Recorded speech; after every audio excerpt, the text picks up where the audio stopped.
say goodbye, Jules. You never left me without saying goodbye.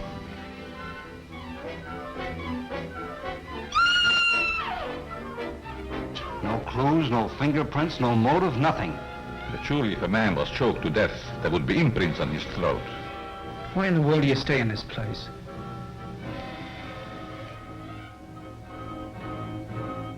We can't leave.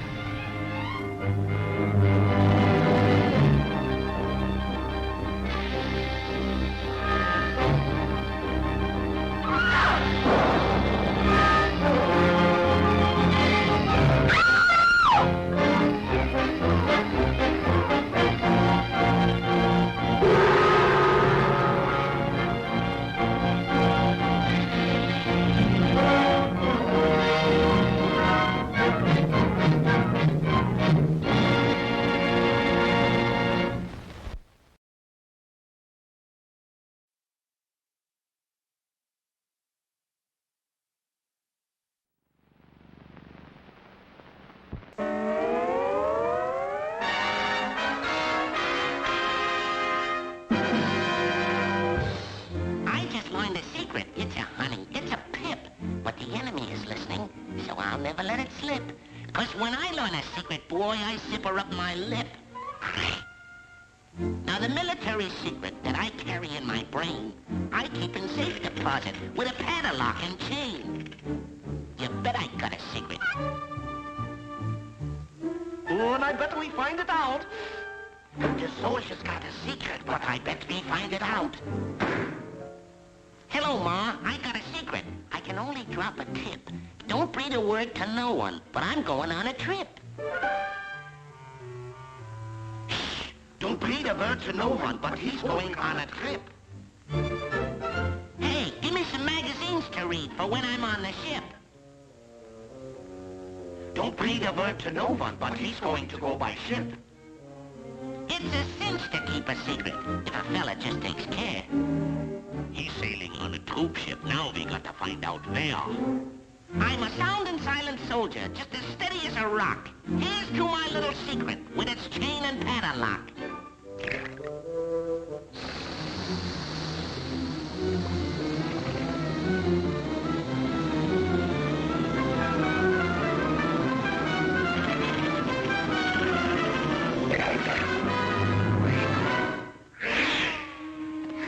Baby, hiya, pussy. Say you're a nifty trick. I hope I meet some babes in Africa as cute as you are.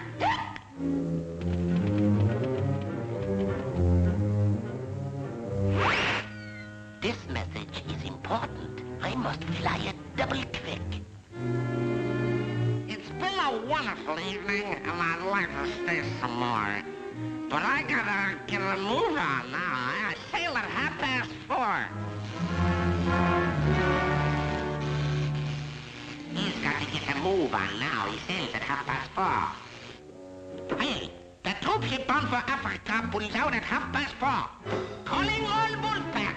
Calling all Wolfpack!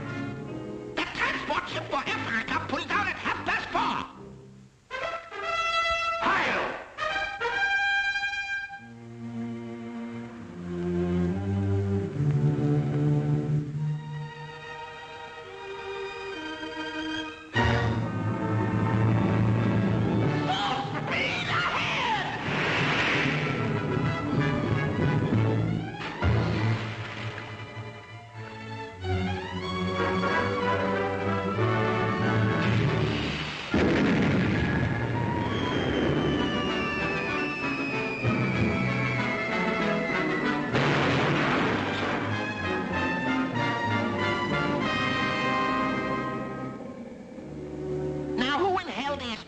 That let my secret out. What was that I heard you say, my little sauerkraut? He wonders who in hell it was that let his secret out.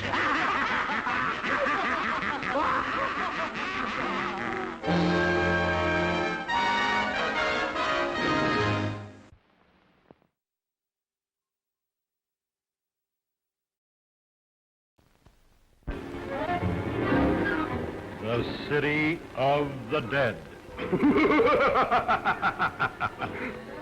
Hey, you! What are you doing here?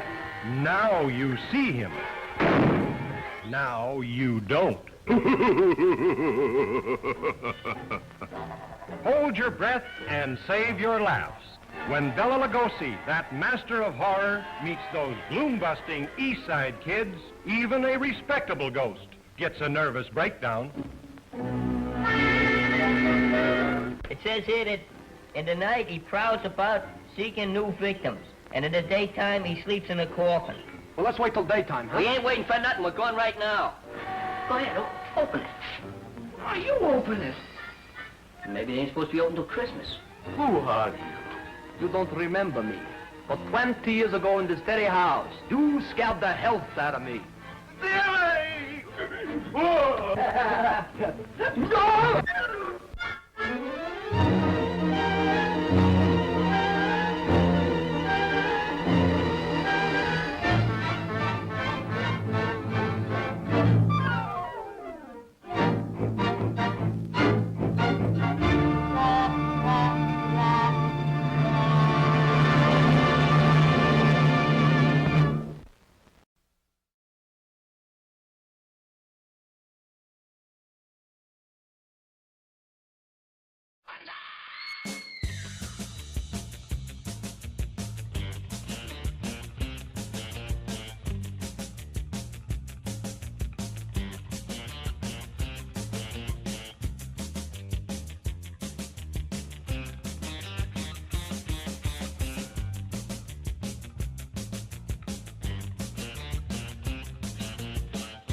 Good evening, goblins and ghouls, and welcome to the Friday night Scream stream. I'm your host, Spakenstein, joined as always by my very good friend, Mr. Evan Singh. It's Friday. We're committing to it. Yeah. You can't tell us any different. We always do this show on Friday, so it's Friday. Right? Hey, it's Friday somewhere, right? Right. And tonight, it's here. We're gonna treat it like Friday. So good evening, everyone. Welcome. Glad to have everybody here for our season 13 finale. Priceless look of shock on Evan's face. It is pretty shocking.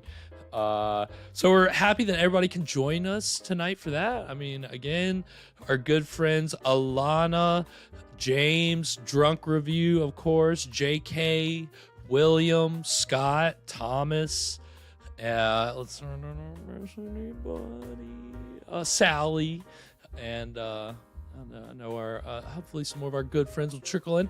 Hope everybody for this one moment I'll acknowledge the true date of today, and I'll say I hope everybody's had a good Saturday so far. I hope you could go either way with the Saturday. You could either like be really busy and get a lot of work done, or you can just take it easy. And we got any mothers in the crowd? Happy Mother's Day. Yeah, it is right? Mother's. It actually is. I think Mother's Day in Mexico today. Oh really? Yeah. Oh wow. So happy Mother's Day, everybody. Yeah, it's what would our show be without, I should have compiled some salute to the great mothers of all the public domain horror movies that we've seen. There's a few in there. I feel like some of our movies have had families, and I don't know. That was a missed opportunity. Look at me. We're going to have some kind of sound effect for that next season. But yes. Yeah, the next Saturday we have the next find some good mother movies. Right. Yes. We'll take full advantage of it. Yeah, I'll try to get a marathon together.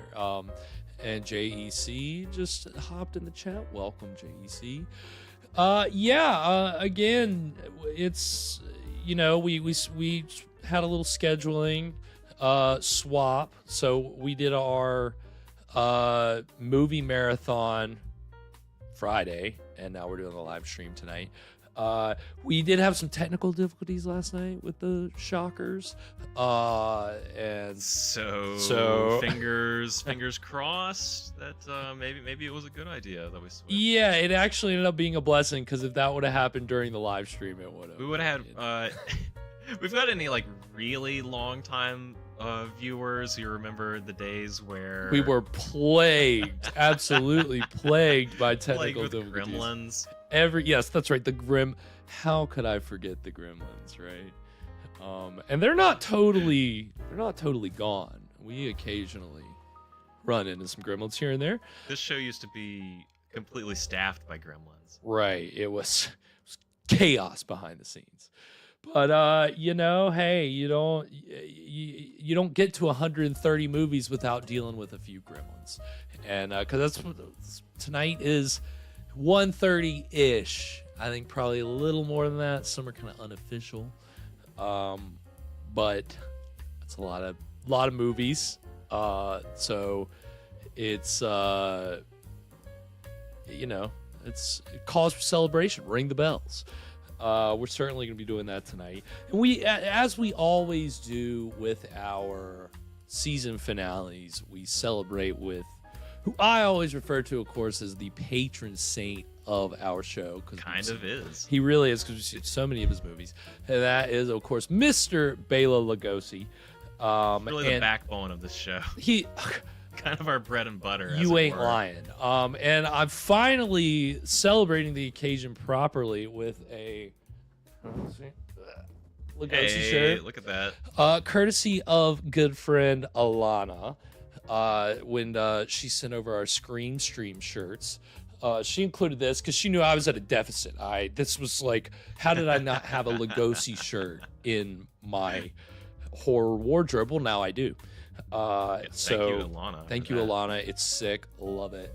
Very happy to be celebrating Lugosi tonight in 1942's Black Dragons, which is another one of his monogram chillers / World War II thriller. Okay. And it's a mashup for sure. This is obviously, post Pearl Harbor, actually like dead on the heels of Pearl Harbor, actually, which we'll get into tonight. They wasted no time. They said, we know exactly what we're gonna do. War. That was it. Make a movie. And then there was that's what we're gonna get into tonight, is kind of the whole Hollywood wartime effort and how that translated to the movies that were being made, and the horror movies and the sci-fi movies especially. But tonight was like they wasted no time. They got right in on it. The producer of this, who produced all the other Lugosi monogram movies that we've seen, which we've seen probably like 4 or 5. The 2 trailers we just saw in our pre-roll, Invisible Ghost and Spooks Run Wild. Those were his first 2. Tonight's movie is the 3rd one that he did for them. Yeah, well, both of those I remember being pretty fun. So right. If you're not familiar with these Lugosi Poverty Row movies, they're short, they're very fast paced, things move very quickly, so they're a lot of fun. I haven't seen it. I have not seen this movie, so it's always exciting when we get a Lugosi movie I haven't seen. And in terms of the plot, I mean, basically, it involves a Japanese secret society, a mad doctor, and plastic surgery. And dragons. Metaphorically, yes, let's say that. And hopefully, get a monster in the mix. I don't know. Like a dragon. Well, yeah. Well, we're gonna have to hope that Evan's wish comes true. I'm certainly got my fingers crossed. But it should be a lot of fun. And of course, speaking of a lot of fun, of course, as always, Evan brings us a fun, delicious cocktail to pair with the evening's film in a little segment which we call What Were You Drinking? And what are we going to be drinking tonight, Evan? So, it's our season finale, and it's like our tradition that we celebrate Lugosi on this day. And any long-time viewers will know that we have another kind of tradition. We've done this a few times now. We're doing a variation on the man's favorite drink, the Boiler Maker. I almost said the title of tonight's drink. Don't give it away yet. Yeah, don't give it away yet. The Boiler Maker was his favorite drink, and you know, Lugosi was a working man. This is a working man's drink. It's a cocktail in the most loose sense possible. It's a glass of beer and a shot of whiskey on the side.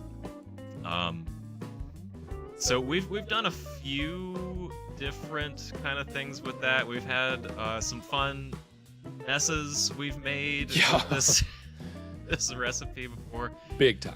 But you know, I thought, you know, let's change it up a little bit. Let's you know, I love a beer cocktail, and that's not something we get super often. But I think they're kind of underrated. So so here's something. Garrett, have you ever had a flaming Dr. Pepper?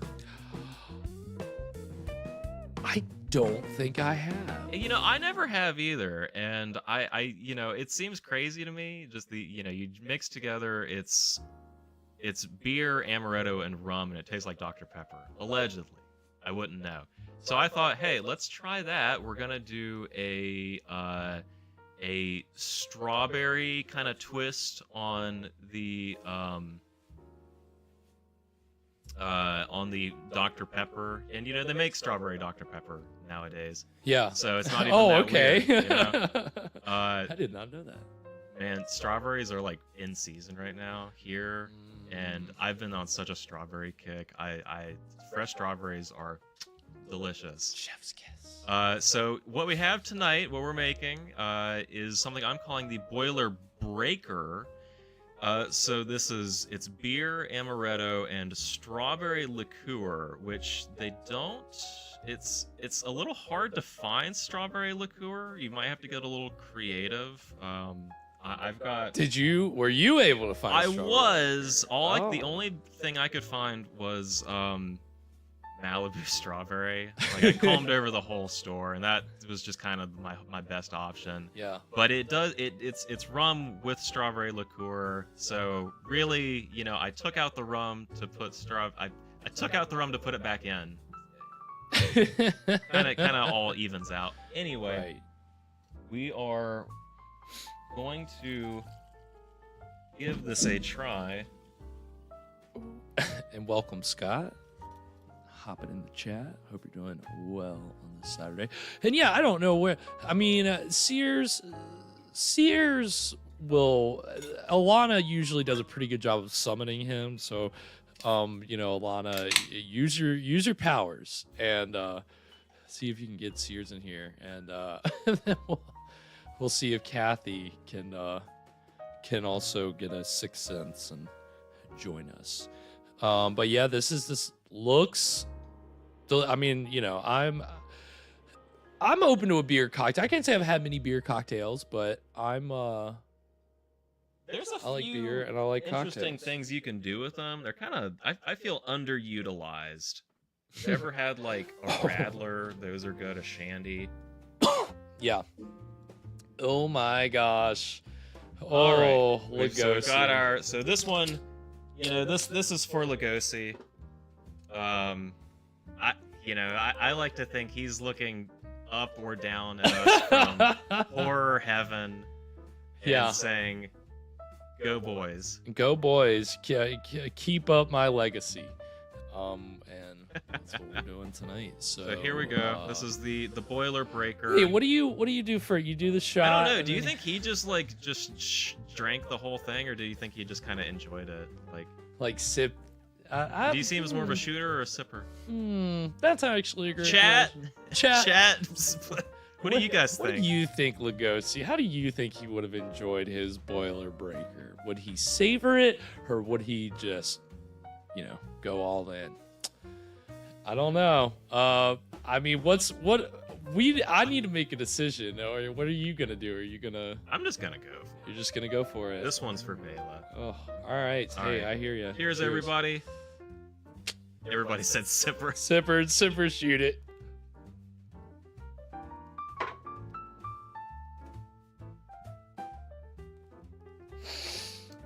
Ooh. Ooh. What I will say is that the sweetness of the beer cocktails that I offset to the it's an excellent chaser, absolutely. It's actually really good. Does it taste like Dr. Pepper though? No, but you're not 100%, but honestly, it kind of does a little bit. I think there's a little bit of a soda. There's kind of a Dr. Pepper like smack to that. I could see it. Huh. I see Andy's in the chat. Welcome, Andy. That was for Bela.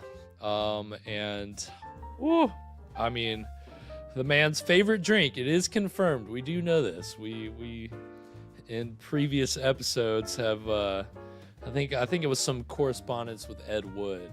Mm-hmm. They talk about it. Or did you find it in an article that he talked about? I don't remember. We've had multiple sources. This is verified.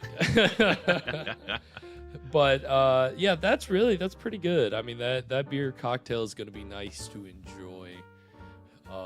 It's going to be the sweet to this probably somewhat sour movie. Because again, I mean, let's be honest. It is a World War II era. It's not necessarily propaganda, but there's certainly gonna be coming on the heels of Pearl Harbor an anti-Japanese sentiment throughout the movie. Right. And again, that's why the cartoon that we had, the Snafu cartoon. That was like the most tame of the Snafu. There were some others that I looked at showing, and it was just too much. Just slap a yikes over the It would have been a whole yikes, yeah. That cartoon that had some yikes, From but it was a tip to tail, that's a yikes. That was a solid cartoon for the most part. But so this movie may have some hard parts. So it may be a hard watch to some extent. But again, it is an attempt to mash together a Lugosi style. Again, they would use the term chiller at this time, right? A Lugosi chiller with a espionage style thriller. Man, a Lugosi chiller sounds kind of delicious. Oh, that's gonna have to honest. be that would be a good one. And like a red wine slushy. Yeah. We're I guess next season we'll still be in the summer month. We'll be in like August at the finale. Somebody remind me. I'm gonna forget. We'll bookmark it and we'll remember. But yeah, so like Pearl Harbor, we all know December 7th, 1941. This movie was I think actually began shooting on like January 22nd of 42. So within a month and some change, they got going on this. And it's funny because there is the secret society in tonight's movie, the Black Dragon Society, is a real Japanese secret society. And they are, depending on the source, they're either a conservative society or a ultra-nationalist paramilitary group. So kind of had a reputation, more or less a terrorist organization. They were founded in 1901, and it's what we're getting tonight is a fictionalized version of this Japanese ultra-nationalist organization. And obviously, with all the political incorrectness to go along. But we'll have some familiar crew, a few familiar faces. And we'll get into Lugosi's time in the service, and then what he was doing during World War II. Some interesting stuff there. But yeah, and we're just gonna celebrate season 13. So looking forward to it. Anything else before we get into tonight's movie yet? I just want everybody to know that I am writing all this stuff down. Thank God somebody has to. Evan's the responsible one here, clearly. Thank you, everybody. He was not gonna free. He knew it was a golden idea. You don't let those slip away. Get lost in the stream. Yeah. I'm liking some of those suggestions. Those are good. Do you remember those books when we were growing up that were like my math teacher is a werewolf? Oh, I loved, dude. Those were like my favorite. Yeah, like Frankenstein. What was it? Frankenstein doesn't plant petunias. Yeah, something like that. Was there ever like there's a vampire sipping stuff by the pool? Yeah, my lifeguard is a vampire. Yeah. Oh, yeah. He's got he's covered. He's just absolutely caked in sunblock. Yeah. Zinc. Absolutely. Oh my gosh. Yeah. I love those books. God, just get me nostalgic for those books. Gosh, yeah. Be extra nostalgic. Hey, it's the finale. Just to remind that's everybody. what the finale's all about, right? We're getting nostalgic. Nostalgic with our boy Lugosi, as we always do. So, without further ado, we're gonna go ahead and get into the exciting beginning of our season 13 finale, Black Dragons, right now.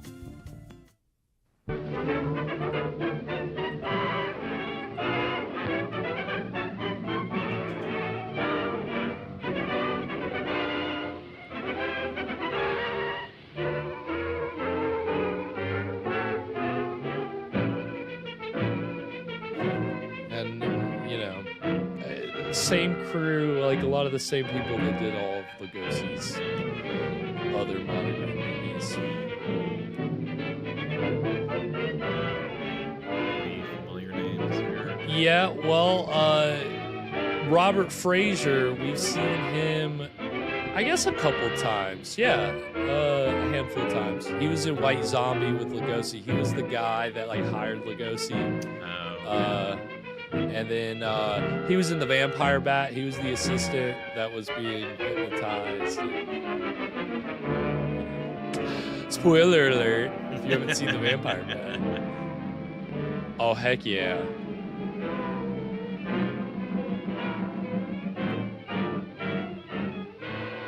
Yes, Thomas. Yeah, Astor did. That's a lot of the trailers are from Astor. What's this I hear about the Army being interested in this project you're lobbying for? Well, it's not for publication, but they're planning to build an ammunition dump near the dam. I thought they were spending all that money just to help out a handful of farmers. And when I mentioned to the committee that more than 50,000 troops are stationed within a mile of the depot, they immediately increased the appropriation by $500,000. 50,000 troops. 50,000 troops. But don't forget, Mr. Hanlon, all of our shipyards are not located on the coast. I don't think I understand. Well, now, believe it or not, we have 4 shipways on the lakes. They're turning out an average of a ship a month. That explains a lot of things. With your influence in No, Washington, Sally, why don't you definitely get a not. bill passed to increase the old age pension for glamour girls?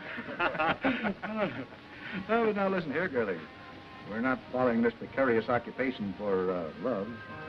What our friend is trying to say is that you want to organize, start a revolving fund. And you'll be able to speak the language that he understands, right? God, these politicians just... Now that you mention it, it is an ideal location for an air base. The enemy could never spot it from the air, and it's out of the range of the naval guns. You're It's perfect. Tell him. Coffee is served at the lounge. Oh, coffee. Oh, coffee. So long, girls. Wait for me, Blondie. Wait for me.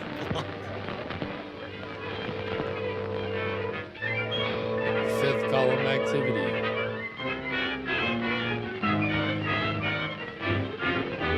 Jeez.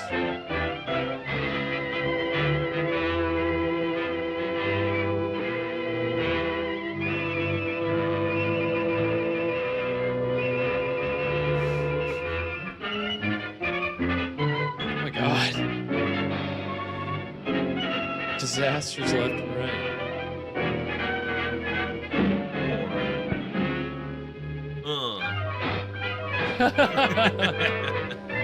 What is it good for?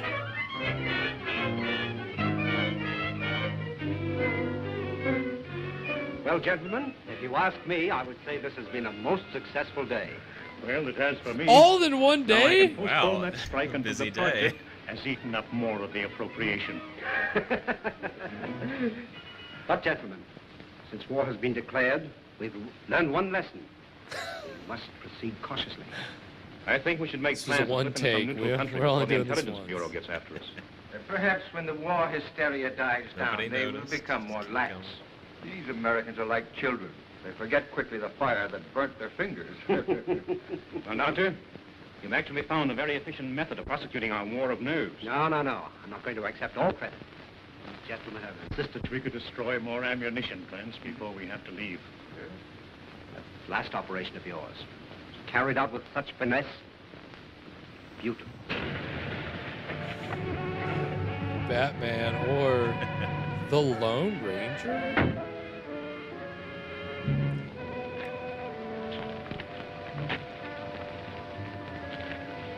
Whispering Shadow. What in relation, sir? No, thank you. I may be detained here for some time. There he is. Oh, are you going back to Cleveland tonight, Kenny? No, I'm staying over for a couple of days. Fine. You stop into my office tomorrow morning. A gentleman patient to see you, sir. Patient? I see patients only at my office during the day. Ask him to go elsewhere. I explained you seldom saw patients at your home. Tell him to go What's his away. name? Mr. Cologne, or rather, monsieur. Never heard of him. Seems very urgent, sir. Insists it's a matter of life and death. Why don't you see him and get it over? Oh, very well. Be back in a moment. Oh, Doctor. very Don't forget your bedside manners. Oh, no. What does that mean? That will be all, Stevens.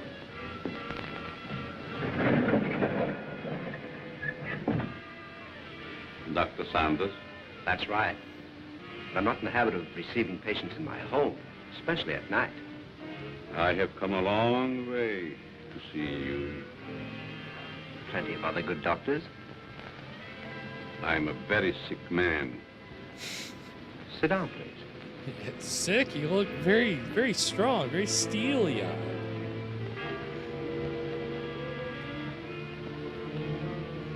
You don't appear to be in any danger of dying. You are quite wrong. All men are in danger of dying. The important question is when. Yeah! Oh! Stare down. Welcome, Wayne. Wayne's in the house. I don't know if we've ever gotten the stare back. Somebody, no, people don't normally stare back. Why did you come here? Wallace, how are things with you in Detroit? Fine. I'm faced with a strike that may tie up my whole plan. 10,000 men. That's too bad. Yes, because I'll have to close one of my factories waiting for parts. Trouble is, you boys should hire me as a lawyer. Then you could really wreck your business. Listen to him. At that, Van Dyke, my plant might be able to use you over in Pittsburgh to throw key wrenches into the legal machinery. You must be mistaken. I don't know what you're talking about. That's strange. I was sure you would remember me. Voice seems familiar, but I'm positive I've never seen your face before. That you are but half right. You did see me before. But I've changed since then.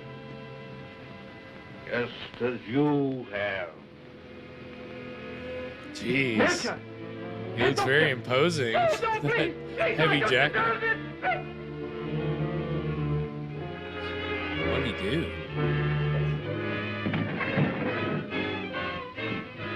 Someone screamed. Sounded like a banshee. Just a momentary upset. Nothing serious. Sorry we intruded. Are you sure everything's all right? Yes, quite.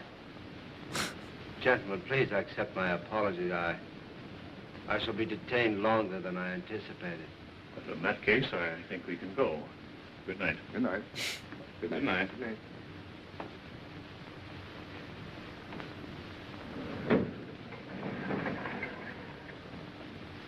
Ew.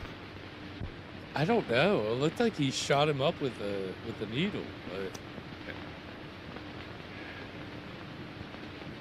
But I hope the doctor knows what he's doing. So do I. His patient looks crazy to me. Weird sort of fellow at that. Like a European. Seems to me I've seen him before. Well, let's go. Come on. All very strange. Oh, yeah. oh, weird. It was really weird.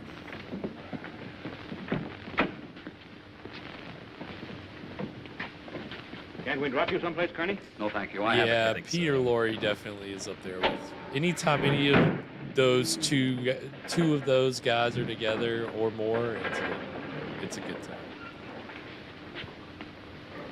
We'll talk about some of those pairings.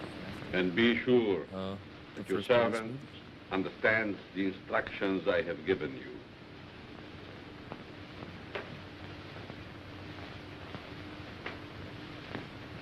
Yeah, that would be a hell of a dinner party, JK.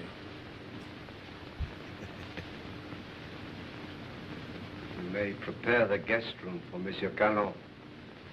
He'll be with us for some time to come. Very well, sir.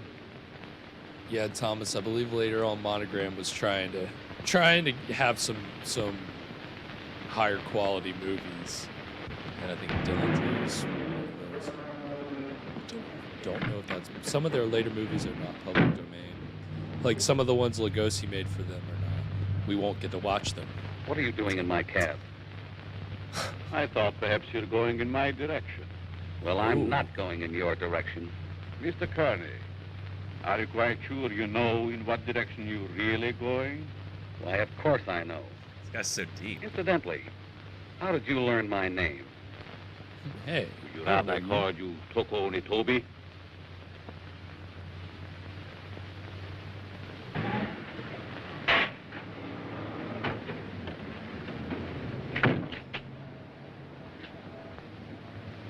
Are they gone?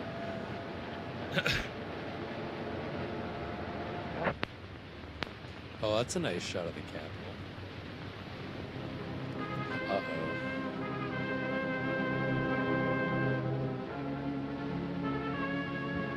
Oh, that's cool, Alana.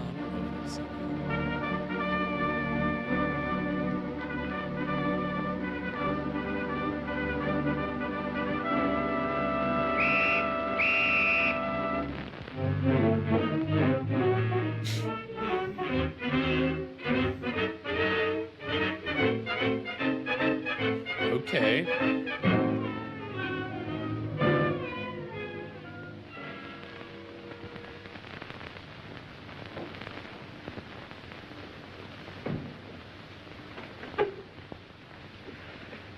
Well, the taxi cabber identified the body. Said that he picked him up in front of Dr. Saunders' place. Then all we have to do is grab this Dr. Saunders and ask him what he knows. Sure, and put him on his guard, and then where are we? No. This is one time that we've got to watch our step. What do you want me to do? Suppose you drop in on the dock and see what you can find out without letting him know that we suspect the place. We have a report that a niece lives there. You might work through her. Niece? Don't tell me. Let me guess. She's 50, flat-footed, and fat, with buck teeth and probably wears glasses. Now, look, Sherlock. This is your first case, and we don't want you to come up, see? We don't expect you to marry the girl. Just see what you can find out, huh? Okay, Chief, I can dream. Just use her. Get some information. Good kid. We're not asking you to commit.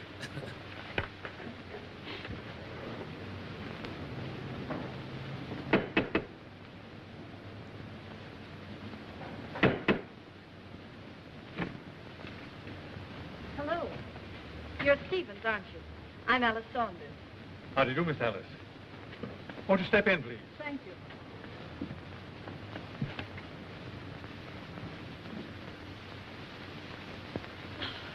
It's good to be back. Where's Uncle?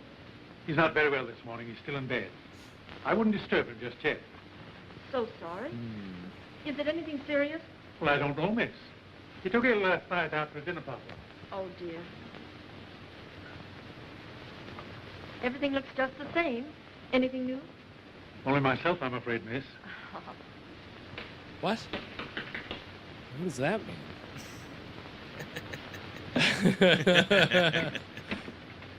Yes? Miss Saunders was Weird expecting butler. me. Dick Martin. Yes. Come in, Mr. Martin. Thank you. Yeah, JK, those are both Miss very Saunders, good. would you see a Mr. Martin? How do you do? I'm from the department. I'd like to see your father, Dr. Saunders. He's my uncle. He isn't feeling well. Is there something I could do?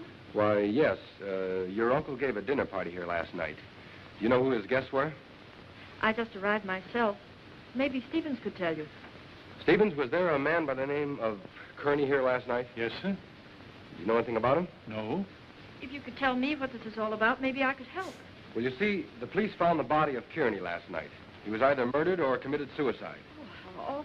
And if I could see your uncle, it might clear the matters up. I'll try to see him. The matter? Stevens, where's the dining room? In there, sir.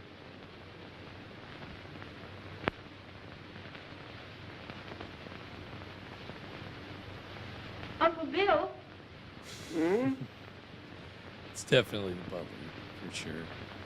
I mean, Uncle if he keeps Bill, being weird. it's Alice. I just got in. Oh, what is it, dear? Uncle Bill, let me in. I'm back. Oh, Alice, dear, forgive me. But I was dozing. Stephen said you didn't feel well.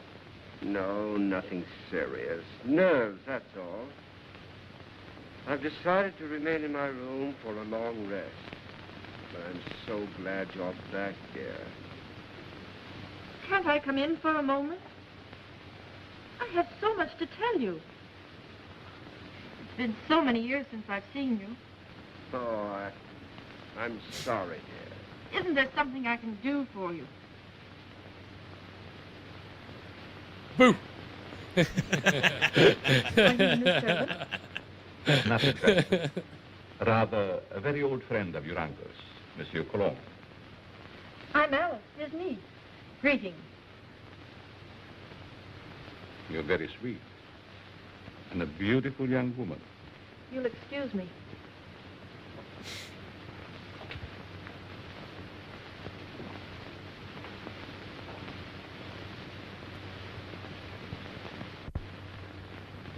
Just gonna stalk around the hallways. Well, we know he's not a vampire, at least. Right.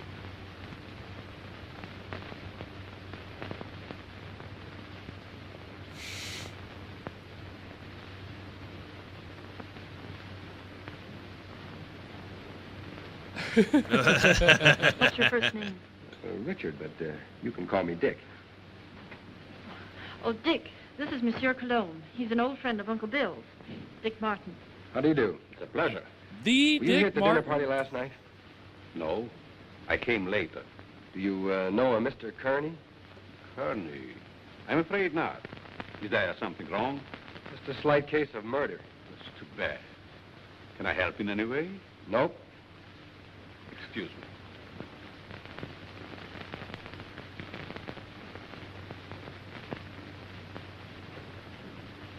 Oh, Godfather shot. Ooh. I'd hate to meet him in a dark alley. Oh, I don't know. Make it a moonlight night in a park bench. It might be exciting. Oh, yeah? What's Oh, this yeah? first name business?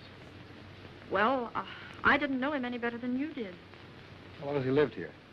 I don't know that either. How about yourself? It's been years. Listen, do I see the uncle or don't I? Ty's in the house. Welcome, Ty. He must be terribly ill. He wouldn't even see me. Funny business. You scared living here like this? Better come along with me. I think I can take care of myself. What's your name? Alice. Okay, Allie. I'll see you later.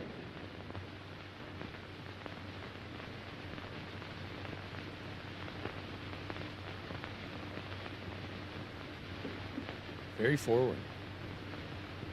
The actor playing Dick Martin is actually Clayton Moore, who was later TV's Lone Ranger. So I guess Lone Ranger is going to be the hero here.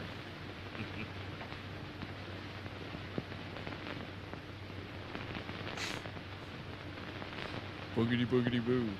Oh, your room is ready, Miss Alice. Thank you. Stephen, tell me something about our guest. Well, there's not much I know. When he came here last evening, I thought he was simply another patient of your uncle's. He's an interesting man. Yes, very.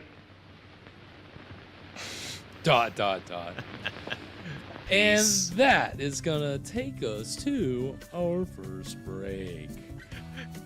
Well, we're a third of the way through Black Dragons. What are we thinking so far, Evan? I think I've just discovered a great new way to just exit any conversation you want to get out of. You just go, yes, very. Very, and just veer off, you know, like you've got more important things to do. Certainly a butler does, but yeah, I mean, that just, yes, very, you mean business, right? So yeah, I'm enjoying this so far. I think they've made good use of Lugosi, which bodes well.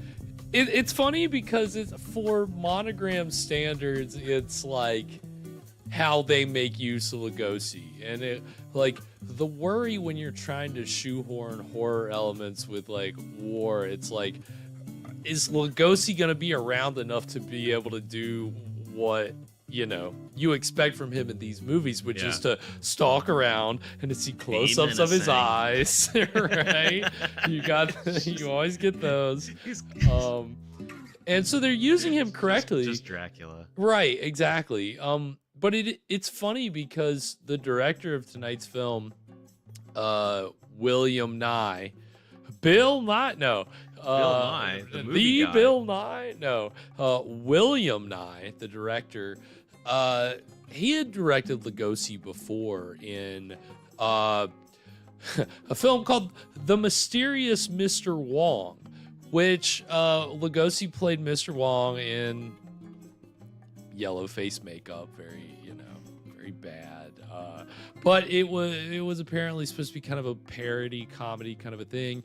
But then William Nye made 5 detective movies with an unrelated Mr. Wong, and 4 of those starred Boris Karloff as Mr. Wong, the detective. So William Nye, he'd worked with 2 of the masters of horror. So I mean, I think he actually also, we have seen one of his films before on this show, The Ape, with Boris Karloff, where Karloff was the mad scientist trying to make the paralyzed girl walk, and so he was doing something with like ape spinal fluid. It worked, but at what cost? Great movie, a lot of fun. So I mean, yeah, they're using Lugosi to good effect here. And it's moving quick. Like it is, yeah. And the funny thing about this is that it was so rushed that I think by the time they started, the script was not finished, and so they were just constantly like rewriting. Just find it on the way. Like, yeah, they were like, I don't know if they were improvising, but the actor who's playing Dick here, Clayton Moore, he was quoted in one of my sources for tonight's movie, Our Poverty Road Horrors book, which very great book, a lot of fun. He's quoted as saying about this movie, "We shot fast, things were written off the cuff. The director was always willing to change the script. Overall, Monogram was a very pleasant place to work. The actors received the respect they deserved." So, hey. They figured if they sold a single war bond, it was all worth it. Well, right, and you better believe that at the very end of this movie, I don't know if in this cut that we're going to see, but they slapped buy war bonds message on the end of this, and that was just I think Son of Dracula may have a war bonds thing on it somewhere. Some of the Universal movies, I think, in their restorations, they have the war bonds bumper, if you want to call it that. And obviously we will get into kind of world war. I mean, and that's the thing. I think that we haven't even seen the Black Dragon Society yet. So we still haven't really gotten into our World War II element. So we'll kind of focus on Lugosi here. Again, this was a time he'd already made 2 films for Monogram. He was coming off of Ghost of Frankenstein, which Evan just saw. Yeah, we just watched that the other day. Another tour de force performance from Lugosi as Igor, and with evil glee. That's how he does it. And what was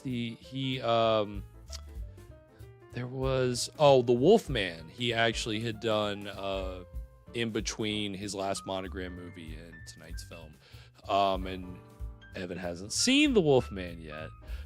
So I won't tell you. Don't spoil it. I won't spoil it. Lugosi plays it's a small but pivotal role. I'll just say that. Lon Chaney obviously is the centerpiece of that movie, but we get some Lugosi in there to good effect. So, but Lugosi in one of the trailers we're going to see during the break is Ghost of Frankenstein. Lugosi obviously had experience in the war, and I don't know if we talked about his service in World War I before. We might have at some point. I can't remember exactly. Maybe early on we touched on that. I don't know. The thing is, the details are very kind of scarce, and it wasn't something that he really talked about very much. He didn't like to talk about his World War I experience. Yeah. Because he served in the Hungarian army during World War I, and he rose to the rank of lieutenant. So obviously, yeah, Jeez. He was accomplished, but it was World War I. One of the things that apparently he did talk about was being buried under a pile of bodies, Jesus. of his comrades, after explosion or something. And he was obviously wounded during World War I, and that became the source of some problems for him later, which is a whole other subject that is debated about.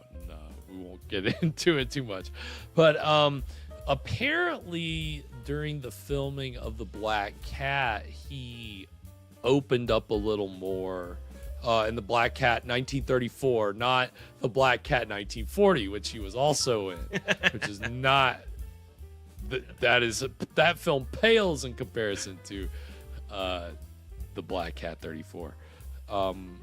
And apparently while they were filming that, because that movie, obviously, a lot of the plot does deal with the aftermath of World War I and how it affected the characters in the film.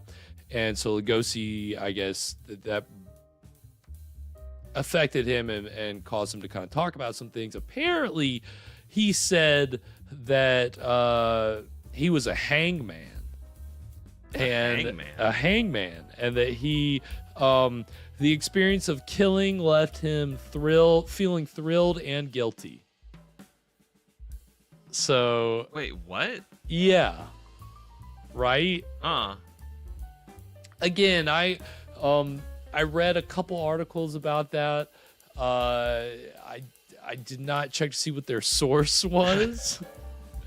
But that's apparently the story, and again, that is a subject that I think is touchy anytime that there are biographies or certain, retrospectives into Lugosi's life, because they just aren't sure kind of what his experience was. But he was discharged in 1916 due to mental collapse. Jeez. I mean, I'm sure if which you're... How long can one person possibly be a hangman? Right. I mean, I can understand why you wouldn't want to talk about it, right? But Lugosi, I mean, really, you know, I mean, acting was his life. Acting was his dream. So that was what he poured himself into after his service, and also activism. And so in World War II, he didn't really fight, but he was more of an activist. And he advocated once Hungary was invaded by Germany, he headed up this organization called the Hungarian American Council for Democracy. And he gave a keynote speech in 1944 to like 2,000 people. Wow. Urging FDR to relax certain immigration laws so that Jewish refugees could come over from Hungary. And I think FDR ended up allowing some, but not all.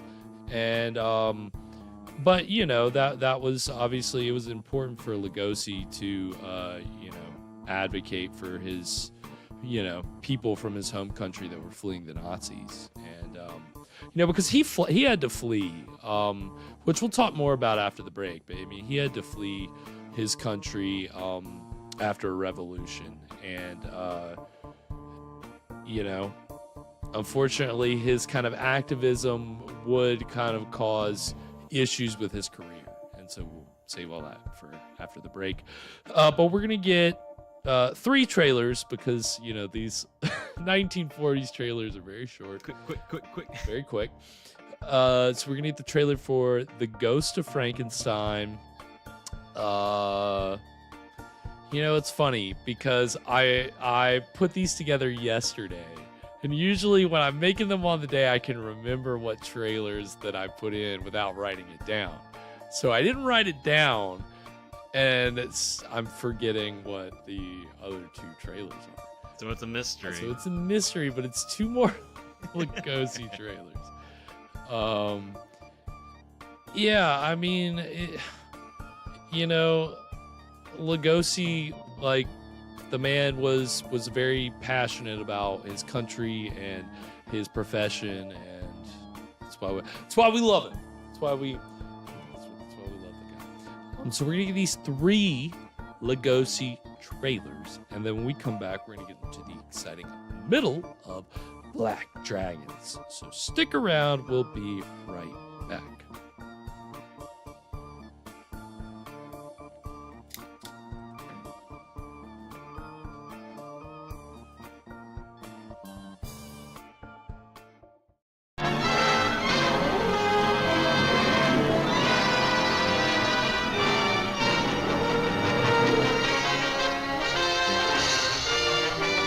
There's a curse on our village. The curse of Frankenstein.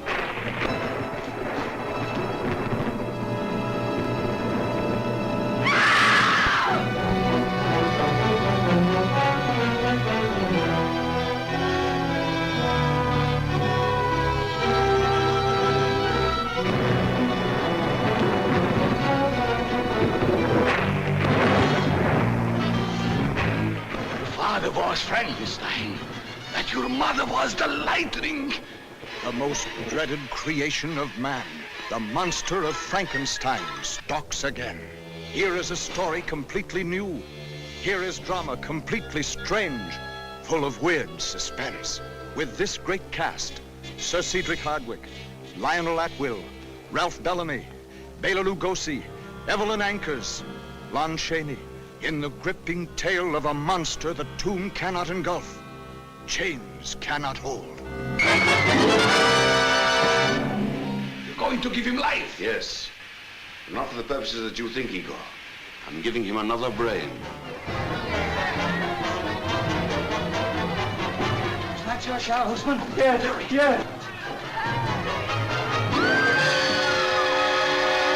The villagers are getting out of hand, Doctor. If you expect the protection of my office, you'll have to be frank with me. I think the time's come for a showdown, Doctor.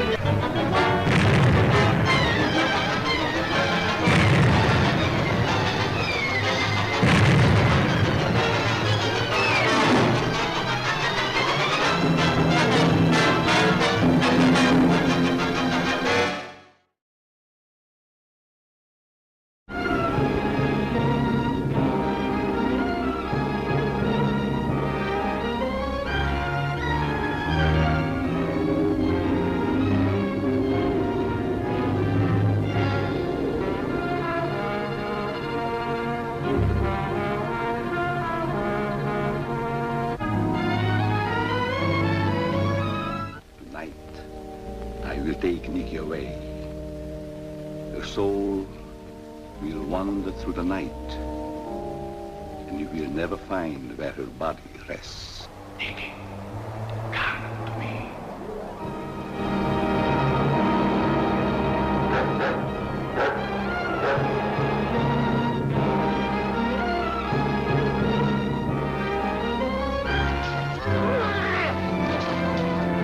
That wasn't a man. That was a wolf.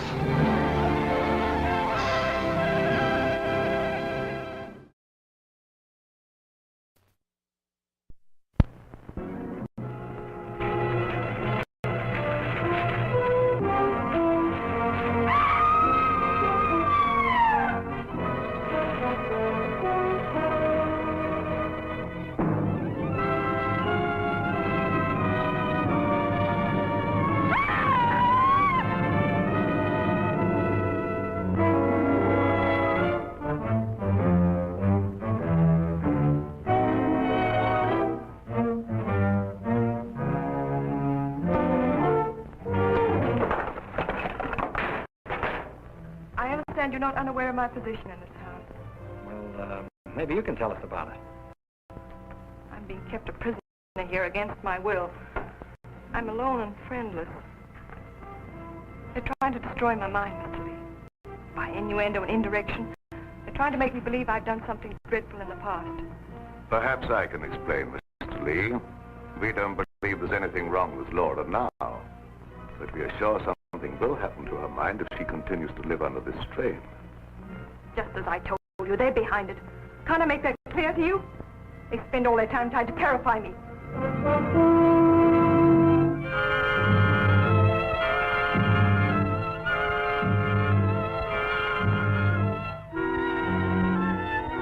Just put the blindfold on, and you will know the truth. No!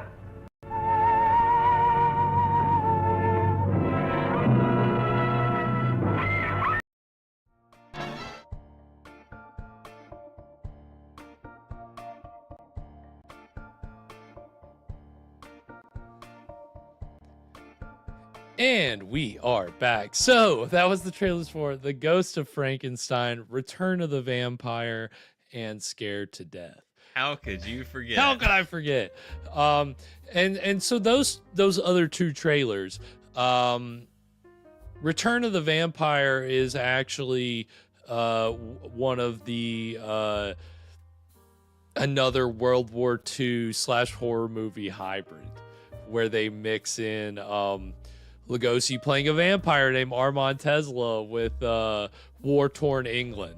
And his Armand Tesla, the whole way his like that he's resurrected is like the Germans drop a bomb on this graveyard, and it causes his grave to be opened, and then these like volunteers like pull the stake out of his heart, and then he's alive, and so he starts messing with this this young girl, and her bow, as vampires tend to do, right, and her RAF bow is played by the husband of the woman in Scared to Death, which is the second trailer that we saw. And Scared to Death is post World War II, but of course World War II plays a factor in the storyline because you find out that Lugosi's character had spent time in a concentration camp, and that this whole kind of situation with the Nazis led to some betrayal and revenge, and that's what drives the whole story. Finally figured it out after 31 years. It makes sense now. World War II obviously it was showing up at movies during the time of World War II. It was like, it's funny, like when COVID happened, obviously for a long time productions weren't taking place, but when they could happen again, nobody was trying to make a movie about COVID, right? Of this like battle that we've got to fight. But that's the whole thing about the war effort in Hollywood, which we'll get into at the second. Oh gosh, are we gonna start having a bunch of COVID movies? No, I think that boat. I hope that ship has sailed. We'll see. I think the public is sick to death of COVID. Yeah, well, that exactly. That obviously, and when it comes to war, you want people to be aware and focused on. Right. So, so we'll talk about that at the second break. We're gonna get into the exciting middle of Black Dragons, and so far when we left off, there was this wealthy group of powerful Washington D.C. men. I don't know if they're all politicians, but hanging out at this doctor's house. Yeah, right. Yeah, some doctor is part of their crew, and they're all wheeling and dealing. But then Lugosi shows up unannounced, shoots this guy up, or does something, kind of hypnotizes him, and now one of those other guys has ended up dead, and we don't know what Lugosi's up to. So, I mean, it's does like that a Dr. Feelgood situation? Right. This Washington D.C. doctor. Yeah, he's just going around pumping everybody full of tranquilizers and just making them feel good, right? Remain calm. Everything's gonna be okay. Yeah, we'll see just what kind of doctor Lugosi is. But yeah, anything else before we get into the exciting middle of Black Dragons, Evan? Do you think Armand Tesla has dominion over pigeons the way Dracula does over, like, rats? I think it's a fair power to be given. That's probably better than rats. Right. Oh, I mean, because then they can Isn't that what The Birds is about? Yes, that's what was missing from that movie. Yep, somebody needed the power, right? Oh my gosh. And that is very cool, JK. Yeah, Return of the Vampire. She's in that. She's in a couple other horror movies from this time as well.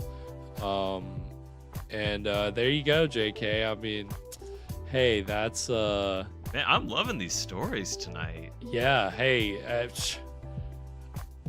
our audience is, I mean, again, when classic movie fans get together, you never know what kind of crazy stories you're gonna hear. So, we're loving it. Keep them coming. Just celebrating season 13. Just continuing to bring more people into the Scream Stream family and watching these ridiculous movies, of which Black Dragons so far has been. So we'll see if it gets even more ridiculous in the middle. So hopefully in a good way. Hopefully in a good way, right? So without further ado, we're going to go ahead and get into the exciting middle of Black Dragons right now.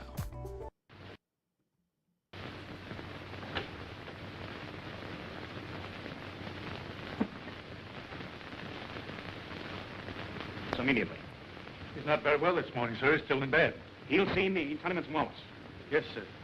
Will you please wait?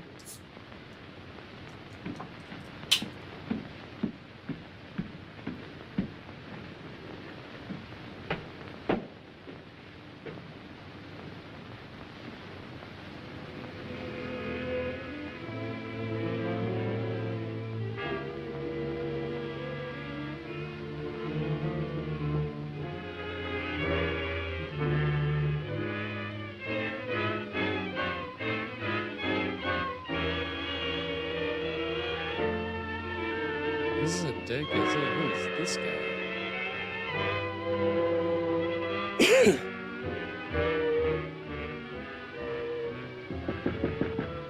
I told you I wasn't to be disturbed, Stephen. It's Mr. Wallace, sir. He's below.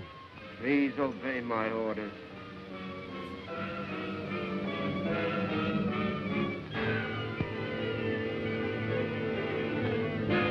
That's very cool, JK.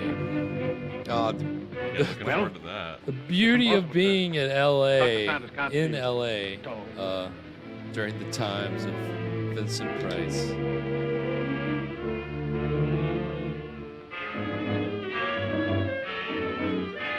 Oh, he's doing the old fake out, the old ding dong ditch, break into your house routine.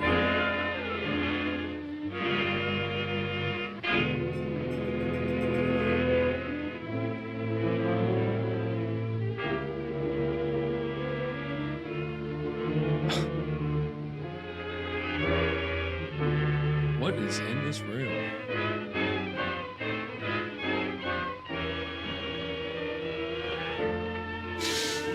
This feels like one of our serials. A lot of sneaking around. And he's wearing a fedora, so he's wearing a hat. Could the medical history of a sick person possibly interest an industrialist from Detroit?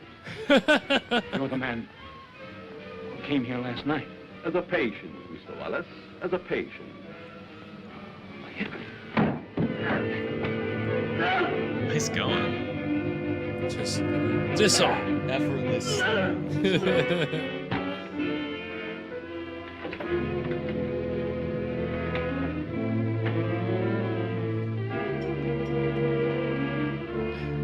Yeah, with the giant window, who's gonna know? You have plenty of room right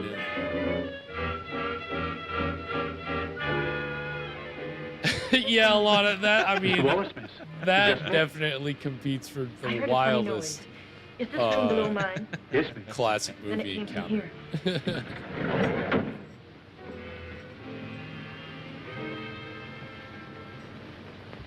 Is there something wrong? I heard a strange noise like a body falling. Oh, I was stumbling. I was awkward.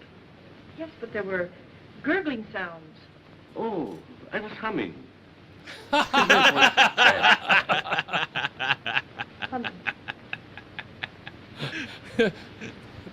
Boop, brushed you right off. Have you known my uncle very long? Time passed so swiftly, it's hard to say. I think I first met him abroad. Some kind of international meeting, I believe. Are we going to have the pleasure of your company very long? It depends on circumstances. You sound like a man of destiny. One must not flirt with one's destiny. With the That's a world good in the condition it is today. Nope, Aren't we no all dragons working yet, with destiny? JK. I suppose I finished my book upstairs. Oh, no, please. I didn't mean to disturb you. Excuse me.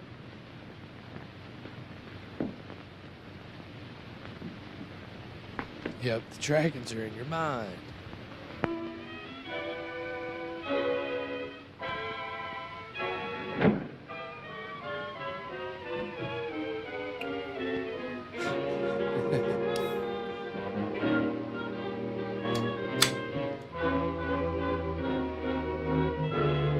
Yeah, Lugosi really needs a henchman. That's what he's missing right now.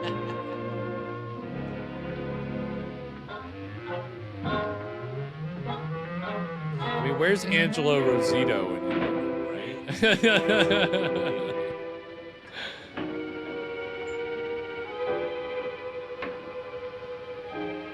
Oh my god. Did you want another shot? Oh, yeah, might as well. For Bela. Yes? Mr. Van Dyke calling from Chicago. Put him on. Hello, John. What is the time? 9 add 3 plus 9. And you tell me. 213141. Oh, we got some Okay. code. Listen, Ryder. Have you seen the headlines? I certainly These have. guys know I never knew secrets. Curly had heart trouble. He didn't. He was only 34, sound as a dollar. And that Japanese dagger, what about that? One of us ought to go immediately back to Washington. I tried to get Dr. Saunders on the phone, but he's sick, according to the butler. Wallace is still registered at his hotel, but he's out. Maybe we can catch him before he returns to Detroit. Both of us should go back. I'll grab the first plane out of Pittsburgh here and meet you in front of Wallace's hotel. Good. See you then. Yeah, if you got a giant window like that, you're just leaving it open, you're asking for trouble. Morning mail, Mr. Ryder. Here's the letter. Perhaps should have been thrown in the basket, but it seemed rather strange. Why? It's a plastic surgery ad, but it mentions no name. That'll be all, Miss Hanson.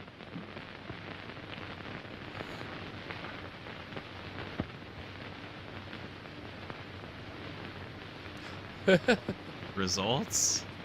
Did it say results guaranteed? What it said. Is that what it said? Get me Amos Hanlon in New York, the Exchange Bank. Notice it didn't say good. No, I mean, hey, I guess very modern business card. Keep it sparse. What you need to know. Plastic surgery, results guaranteed. Toast in the house. Welcome, Toast. Hanlon speaking. So that's Robert Frazier from White Zombie, much older. 9 years after that movie.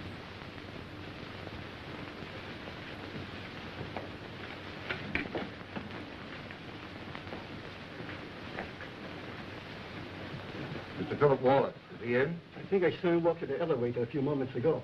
You may telephone his room if you please. Thank you.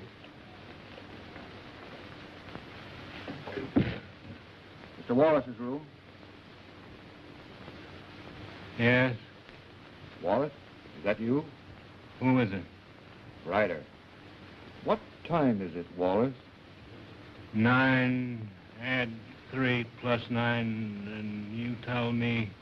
213141. Van Dyke is with me. We've got to see you right away. Come up to my room. There's Lugosi standing behind him.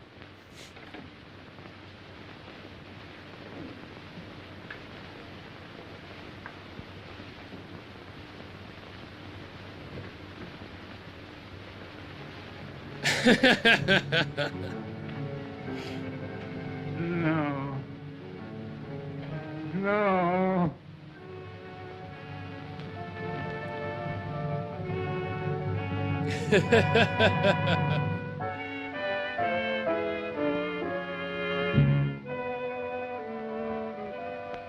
Strangled him.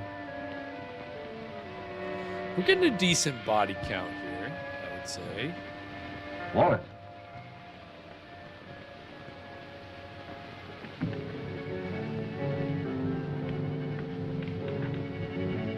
Maybe we're about to add 2 more to the pile. Wallace.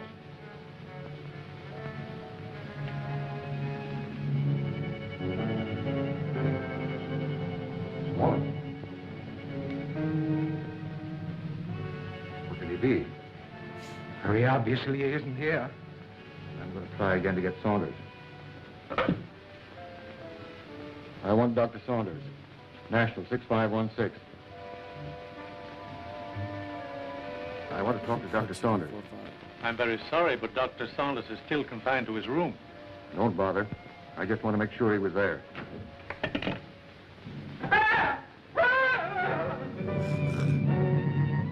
my hand away. I think I was a child. Oh, shut up. I wasn't scared.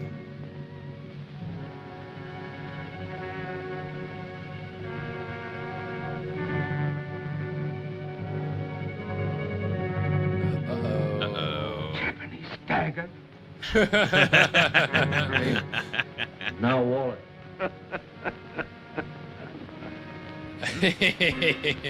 He just had to lurk around and laugh at him. Just had to get that in there.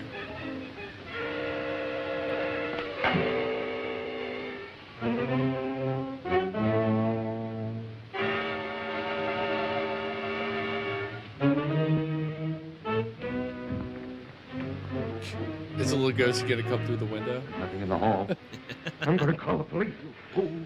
You want them prying around in our business? Better that than to be like Wallace there. Don't you realize we're at war with this country? Brace yourself. We're forewarned. Now we're forearmed. I guess you're right. We'll go down the back stairs. Calmly. Take a deep breath.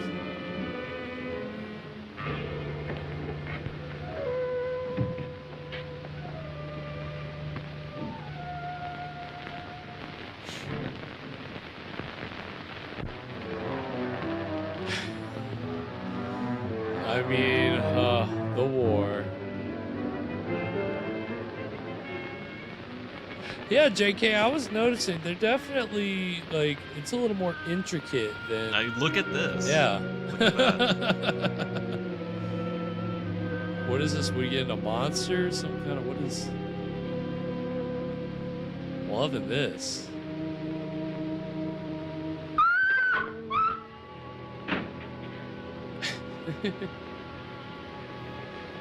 No, we're kind of all over the place, but yeah, it's keeping me engaged. Someone in my room.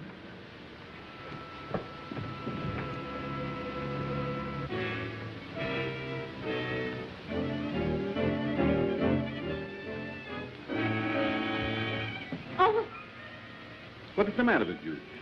Right there was in a his horrible arms. something in my room. Are you quite sure it wasn't a nightmare? Oh, it most certainly wasn't. There was no one in your room, miss. I couldn't find a trace. Shall I look outside? Yes, please do. No one. You see?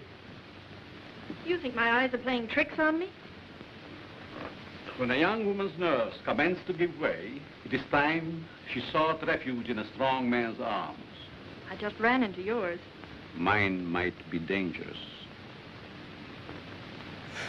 They give him so many lines. Yeah, in this he's movie. just like the one-liners, I've been trying to man. make you out. Quite right. He's one Curiosity line killed the this cat. film. Oh, Don't misunderstand. Curiosity killed I'm the not cat. worth bothering your pretty head about. what if I think differently? Then I would say that you're a silly young creature. Why did we leave the cat street and walk? Why'd you fade out Caution. on him? Come I on, still he think was we should spitting. notify the police. After Spit all, we straight- can prove we're Americans. We just can't afford to risk the publicity. I mean, they have an interesting dynamic going on now. The niece. Not the niece. Not the little niece. Sorry, the little niece. I want to see the doctor immediately. I'm very sorry, Sir Bill, I'll go up to his room. Perhaps I'd better speak to him first.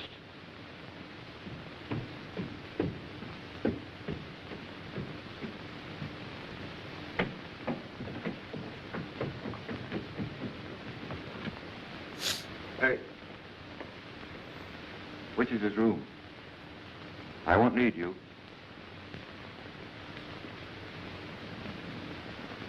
Scram. Scram, I said. Saunders, Ryder, let me in. I've got to talk to you. go ahead and talk. I'm not seeing anyone. You know, of course, about Kearney. He's dead, yes, I know. Well, so is Wallace. Van Dyke and I found him in his hotel room. The point is, Van Dyke is breaking. Lost his nerve. Wants to seek protection with the police. There's only one protection against a weakling, Ryder. Take the outside door to my cellar. I needn't tell you more.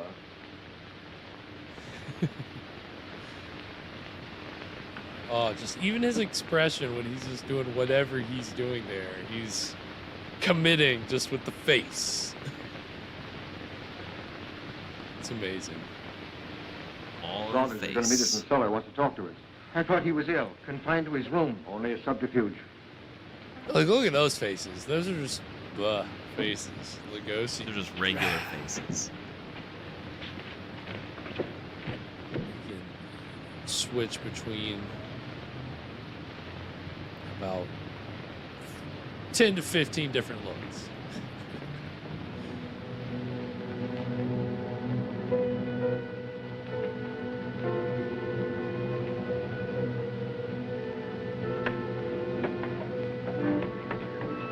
Oh no.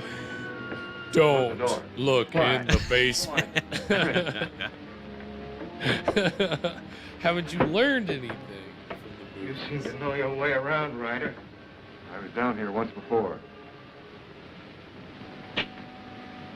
Please let there be a monster in this basement.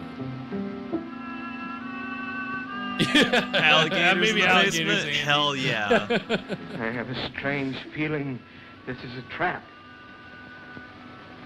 Where are the lights? Lighten up. Alligator trap. Why isn't Saunders here?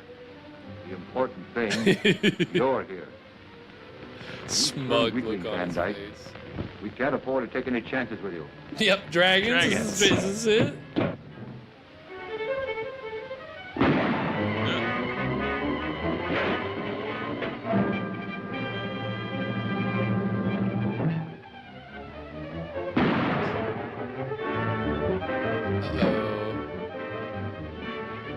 they both kill each other?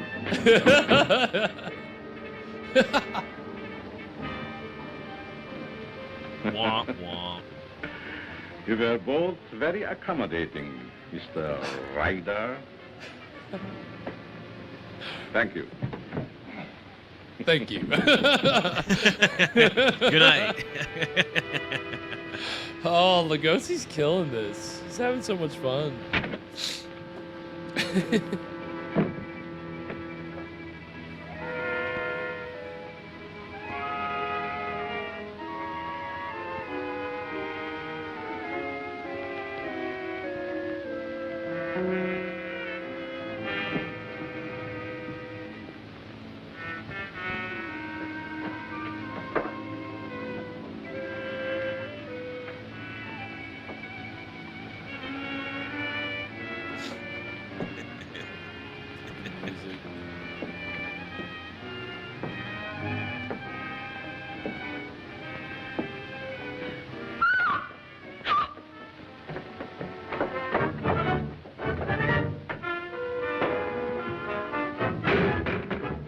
Hey, you didn't clean up those bodies? Come on now.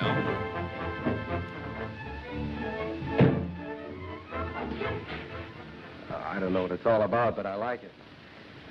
There's a body in the basement. A what? A body. Right by the cellar stairs. I stumbled over it. Yeah, let's take a look. Hey, I want to see. A body? Show me. You gotta show me.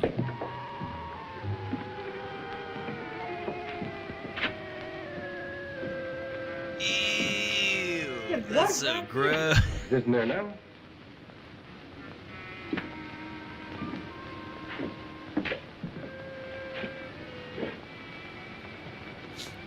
Let's get out of here. Oh, Alice, there's nothing to be frightened of. Well, I don't like it. Come on. This place gives me the creeps.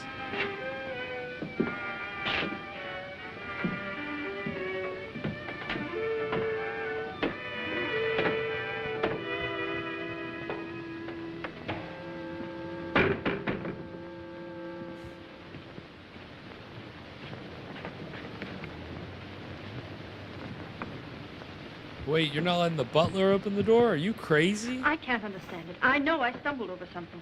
Maybe I'm going daffy. Well, here's something else. Just throwing all the Man, well, rules, nothing out social the protocols to the That wind. makes two of them. Oh, this is terrible. Out the giant Stevens, window. where have you been? Down in the You haven't been in the cellar, have you? No. Seen this? Boy, that's incredible. And we were both at that dinner, too. Alice, I'm going upstairs and talk to your uncle if I have to break that door in. It might be better if I spoke to Dr. Saunders. I might have more influence. Monsieur Cologne, I stumbled over a body in the cellar. Is still there? No, it disappeared. Perhaps it is your nerves again. There's nothing wrong with Miss Saunders' nerves. Of course not. Come on, Alice. A body in the cellar? Oh, that can't be. That can't be. I'm gonna have to clean that up.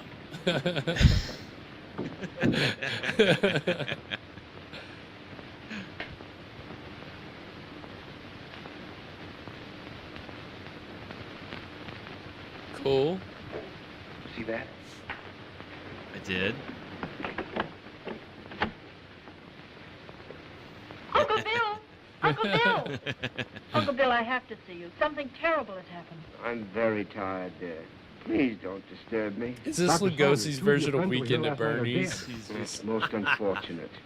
Heart failure, probably. And Ferris Bueller's Day Off, a little bit of that makes Alice, sense. I'm afraid your imagination is running away with you.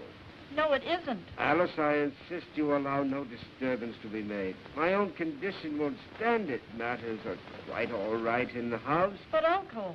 Please obey me, Alice. Very well. Have to listen to what my uncle says. That door always been locked since you've been here? Yes. Haven't you even seen him? No, I haven't. Who takes care of him, feeds him? Stevens or Monsieur Cologne. That's a fine pair. I don't like either one. I'm going to take you out of here. It's too dangerous. I'm not frightened. I'll be all right. If anything happens, you take and call me here. All right. Good night. Good night. And that is gonna take us to our second break.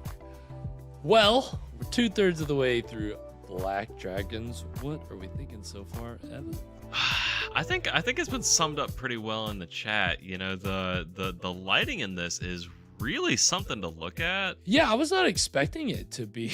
Yeah, like it's surprising. Like, you know, it's kind of because, you know, the script is a little whatever. Yeah. I mean, hey, the plot so far, it's kind of all over the place. Yeah. But you know, one thing they are doing well, they're giving Lugosi some banging one-liners. Absolutely. Yeah, like Lugosi is killing it so far. Yeah. He's doing a great job. I mean, they're really letting him play the hits, you know? Like, he's getting to do what you It's a want Lugosi him forward to do. film. Yeah, 100%. Like, it's funny because I guess I've just been so disappointed by especially Lugosi star-build movies where he's just a red herring and he's just kind of pushed off to the side. But that is the beauty of the Monogram movies, is he's the star. They know that they like have to be putting him up front. They're not liars. No, right. But you would be surprised. Like Universal, they were liars. Liars. I mean, again, the movie Night Monster, he's the star build, and he plays a butler, and he's a red herring. I don't care if that's a spoiler if you haven't seen Night Monster. It's an okay mystery, but Lugosi's wasted, and he's billed first. This was the problem with his career. Is Universal had no problem using his name for billing, and really just giving him a thankless role. And the Poverty Row movies actually allowed him to, you know, chew the scenery a little more and be the center of attention and get tonight's movie. I mean, and apparently there's conflicting reports about how he was on the set. The actor playing Dick said that Lugosi was what was the quote? It was that Lugosi was kind, he courteous, but he kept to himself. He was just trying to learn his lines, right? Which again, I mean, especially when the script is constantly being rewritten, you're gonna need to be, if you're not, especially if you're not a native English speaker, you've got to be studying your lines. And then there was another actor who we haven't seen yet. He's playing the head of the Black Dragons. We haven't seen him. He apparently said that Lugosi was didn't get along smoothly with his co-stars, and that him and Lugosi did not get along. Oh no. Who knows what that's about? We haven't seen that actor yet. We'll talk about him later. But yeah, so conflicting reports. But I mean, for Clayton Moore's statement sounds like Lugosi, that he would be very kind and courteous, but he'd probably be more off to himself, just trying to. We know he's professional, right? If you can say anything about Lugosi, the man was a consummate professional, and I think it shows in tonight's movie. They're really giving him a chance. So. I'm loving it so far. We'll see what happens to Kalam. We'll see. I mean, they haven't really revealed. It's funny because I was expecting more like clear Black Dragon activity, but like we haven't not really gotten that. Haven't really gotten that. Yeah. Which again, you know, I don't know. Did we enter into the war right after Pearl Harbor, or was there some time? I'm not clear on the history there. I don't remember. I don't. It's somebody in the chat. Yeah, so, if anybody in the chat knows, but I think that this was very early, so I don't even know if we had fully gotten into the effort yet. But obviously, Hollywood was very quick to start retooling projects that were already in production or approving new projects that in some way dealt with the war effort. And why is that? Is it just because they were like, well, we're gonna keep making movies anyway as fast as we can because it's the 40s or 30s or whenever. Like, let's try to hit what's hot right now, or... Well, it was that mixed with, and I don't know, I didn't do any research on this. I don't know that there was any kind of directive from the American government, but I think obviously, I mean, you look at the Hollywood production code, there's obviously at that time a sense that we dictate kind of the moral character of what's going to be on screen, and we hope that that will translate to the American people, right? So in the case of World War II themed films, it was really about patriotism. And I mean, it could be as simple as a small reference to war bonds, or it could be a full-on taking place in Europe or even Nazi Germany film, and kind of across genres. I mean, you really got a lot of different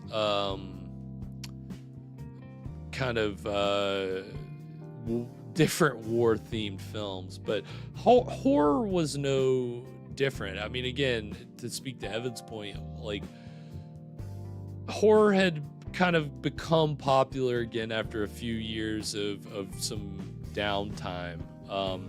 Early 40s, you got the Wolfman, Ghost of Frankenstein. Universal picked up their horror movies again. But once we got into World War II, Universal was pretty quick to start trying to put out horror movies that were mixed with some kind of wartime themes, and that was something all the studios did.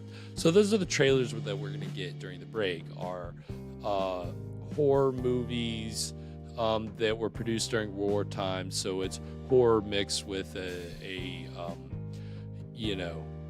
some kind of World War II backstory. And the first trailer is, I believe, for Invisible Agent, which is, another, I think that was the 4th entry in Universal's Invisible Man series. And it's kind of hard to find, but I'm not like, I've seen it. It's okay. It's got Peter Lorre's in it playing a Nazi, so that's fun. But yeah, I mean, it's like they turn a soldier invisible, and they send him into enemy lines in Germany to take out high-ranking Nazi officers, and it's fun. I mean, that's the thing, it was all about drumming up the support of the people. And so anytime that you could take something like Invisible Man and mix it with we gotta beat the Nazis, and that's a recipe for box office success. It's too bad we never had like a hey, let's send Frankenstein out over over into the enemy bunker. Yeah, it's unfortunate that the Frankenstein series decided to shy away from World War II. I think the only one outside of Invisible Man that really got close, I mean, I guess Mummy's Tomb kind of has a little bit of World War II set stuff. Did we ever get a movie where Rommel gets killed by a mummy?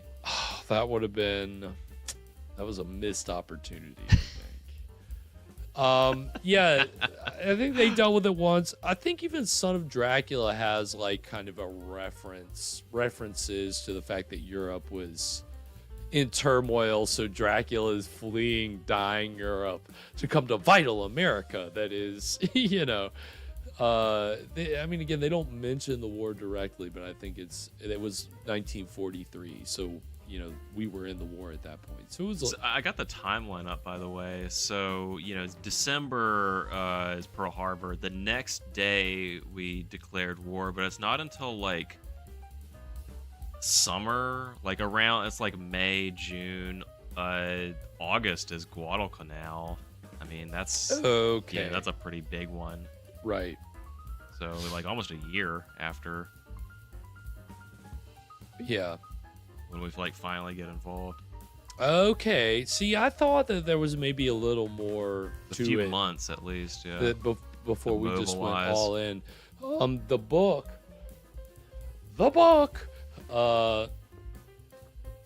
It says that like the day after Pearl Harbor, like all the studios started doing, things different, Yeah, honestly, Hollywood probably moved faster than, the military did. I think so. I mean, yeah, and I mean, we even back when we watched Who Killed Doc Robin, we talked about Hal Roach's studio being turned into a fort for the motion picture branch of the military, right? So I mean, obviously Hollywood, like, actors served, and some actors got kind of assigned to stay at home and do patriotic films or do training films, or again, Hollywood was still releasing mainstream product, and like JK is alluding to, you had and Alana too, the escapism factor is still present of, we do want to give people musicals and things they can laugh at, kind of an escape, but war-themed movies were popular, and obviously straight up war films, but even horror with war themes. The second trailer we're going to see is for a World War II themed horror film called The Mysterious Doctor, and there's like a headless killer like going around a haunted mine, and it's in war-torn England. Okay. During World War II. I don't know. That's a lot of things. Bonkers. I hadn't heard of it until recently, and the trailer looks pretty wild. And then the third trailer is for the Canterville Ghost, which is I think that's kind of an older story, but in this case they have like American soldiers who are like staying at this haunted castle, and there's kind of like a weird thing where they've got this like famous child actress in the movie, but then they got the leading man, so there's kind of like this weird, it's not romantic, but it's a little more than just friendly. It's just strange. The trailer is strange, but Charles Lawton plays the Canterville Ghost, but then you have the young lady who's inherited the castle, and she's like 8, and the American soldiers who are running around the castle. And I saw the movie when I was a kid and loved it, but seeing the trailer recently, I was like, this feels weird. This is strange. But I liked it, but it's a little bit of I mean, you'll see the trailer. So we're gonna get these 3 horror / World War II mashups, and then when we come back, we're gonna get into the exciting conclusion of Black Dragons. So stick around, we'll be right back.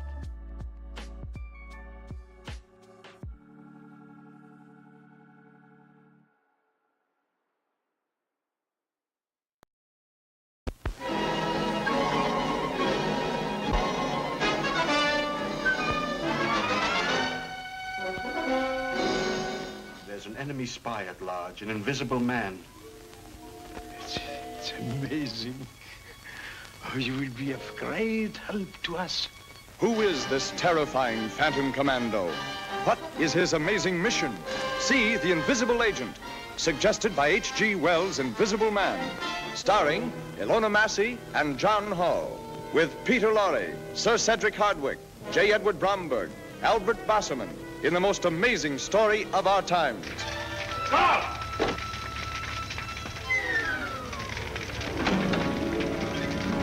Steady now. Don't let him get away. Achoo! Gesundheit. Who is there? How did you know I was going to England? I didn't, but... So the trap was all set, eh? Frank, how can you talk like that? Oh! Well, what's this? It's full of hooks. Oh, they're tearing into me.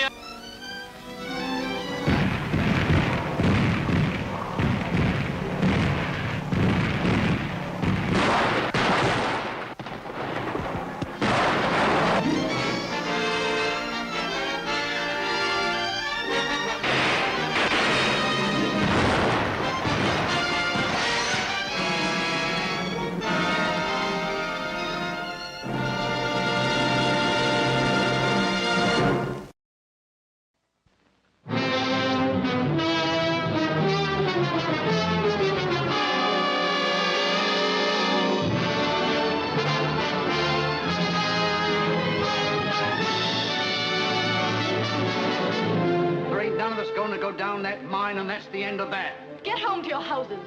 Jump into bed. And pull the covers up over your head so the ghosts can't get at you. Now, I'm going into the mine. I'm prepared to accept the full responsibility for my actions. The responsibility for turning a murderer. A killer loose on a helpless community. Hang on to that torch, Hilton. We'd be in a pretty bad spot if you dropped it. Right. Just a moment. We're being followed.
Before bedtime, but the Dowager Duchess of Stutfield was found one night on the balcony outside her bedroom, stuck staring mad. Sir, my record speaks for itself, an unbroken reign of terror for 300 years. Well, record or no record, as long as her ladyship's around, you've got to behave yourself. Coffee, what happened? You better run along home, lady. I gotta pack. You're going away. Yeah. Oh, Coffee.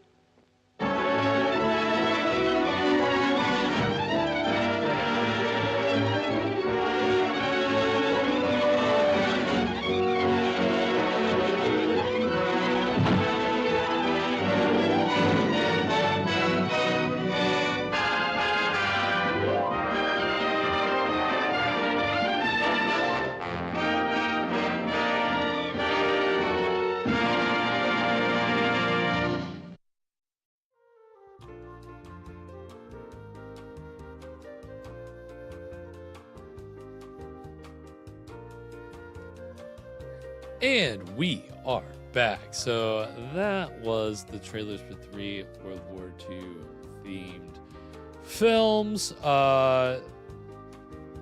Invisible Agent, Serious Doctor, and Canterville Ghost. And yeah, I mean there were a good number of we've seen one before, King of the Zombies. Do you remember that? Yeah, they were like yeah. flying the plane and it got like shot down. Right, yeah. That wasn't like heavy, but that was kind of supposed to be an allusion to that. Some of the other one, there was actually a sequel to that it's still copyrighted. We won't be able to see it, called Revenge of the Zombies.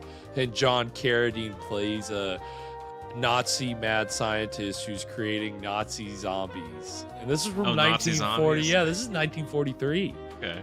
And wow.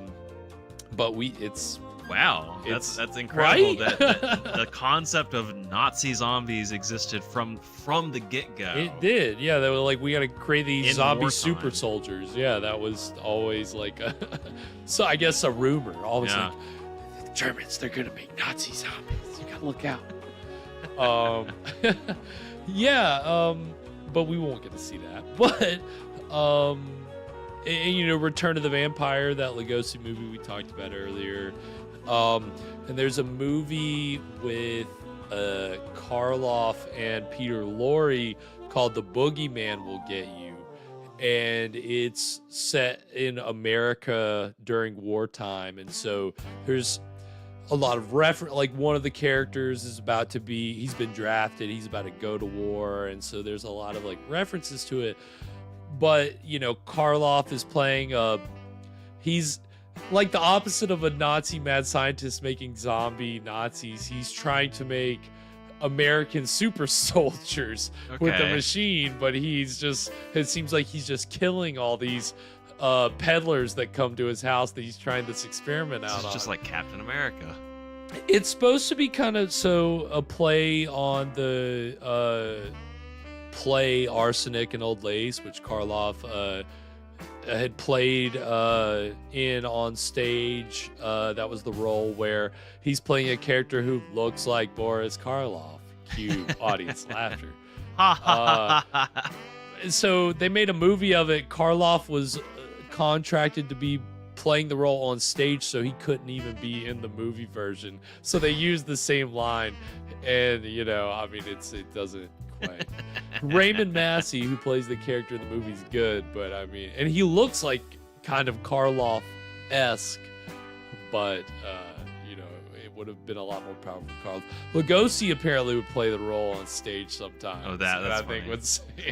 So that has like a different, you know, kind of a fun context to it. But you know, I mean, Karloff in that movie, he's great, and Lorre is he's a small town Sears in the house. Chuckster. Oh, Sears finally made it. Alana's been summoning you all night, Sears. But yeah, that's a movie where Peter Lorre's got like a kitten in his jacket pocket, and he's just it is a silly movie. I love it so much. It's not public domain, but people upload it on YouTube all the time. So you go find The Boogeyman Will Get You. It is. I'm not advocating for piracy, but if it's on YouTube, it's not hard to find. It's not hard to find. It's not hard to find. And it is a hilarious movie. So yeah, these World War II themed horror movies are always kind of out there. And tonight's movie, again, we haven't even seen the Black Dragons. Yeah, we haven't. No Black Dragons yet. Not yet. Let's not rule it out. Yeah, so now that Sears is here, now maybe we'll finally see some dragons. Let's hope so. Imagine. Get out. Anything before we get into the exciting conclusion of Black Dragons, Evan? Very well. All right, there we go. Very good. Without further ado, we're going to go ahead and get into the exciting conclusion of Black Dragons right now.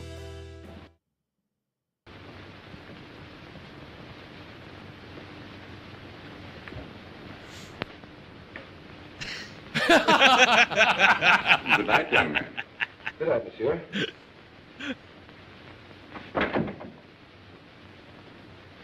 All right. Bye. I guess you didn't want to have a conversation. The child. Yeah, that was on the Shockers last night. Good against evil. Where's the child?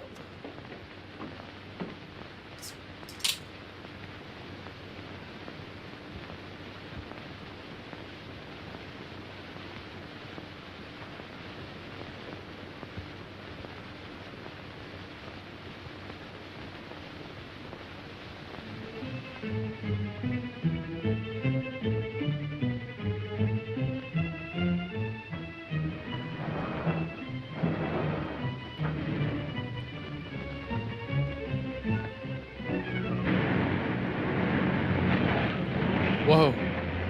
Tearing out of there. We keep going back to the Capitol, man. It's You just gotta nice to remind look us we're in at. Washington, D.C. Nice to look at. You ever been to the Capitol? Oh, yeah. Well, not, you know. Two I've been more. across the street. And it was right here I found the body of Mr. Kearney. Sure, I guess And just about Have you been in? I haven't been in the Capitol. Oh, I'll tell you Some that. people have. It's murder. Jap daggers. More of them? There were no traps either. Well, get busy, officer. Get on the phone. Right. I was just say Hugh newspaper headline. Any excuse to use the word Jap. All right. But Stevens the butler's disappeared. You have any idea where he could have gone? No, he just happened Not to the come back. butler. Okay, Looks Alice, like watch a your step cocktail and I'll called be the over as soon as I Japanese can. dagger. That's a lot of bunk, I tell you. Miss Saunders says the butler's disappeared. Well, this is one time I refused to suspect Yes. the butler. It would have had sake. There's no doubt those men found at the Jap We've embassy never were done murdered, but any sake. what do you make of those two daggers? We've done sake like this. Well, it adds up to only one thing. The man who did manster. the job was also responsible boy. for the Kearney and Wallace murders. Who was the fifth guest at Saunders' house that We evening? may get Helen, another the back. chance soon. Oh, I think I see I'll what be you're mumbling driving at. that. It may only be a hunch, Find but if some we take sake. Hanlon to Dr. Saunders, we may force the real murderer out into the open. Suppose you grab a plane, Dick, and have a little talk with this Hanlon. Point out to him the danger that he's in and see if you can get him to come to Washington with you.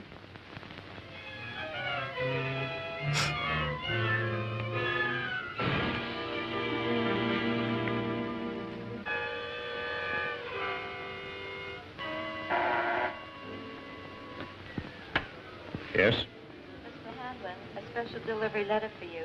And since the envelope has a black border, I thought you would want it immediately. Bring it in.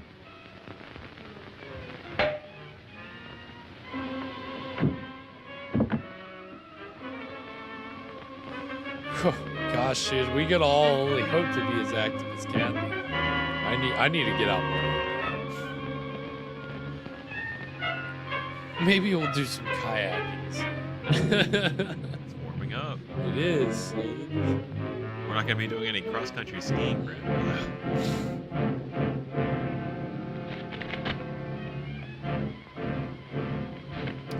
Yes, Kathy is sorely missed tonight. That is true, Lana.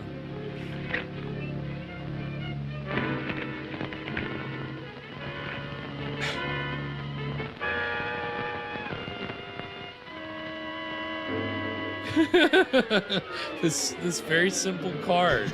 It's so small, even like it's very tiny font.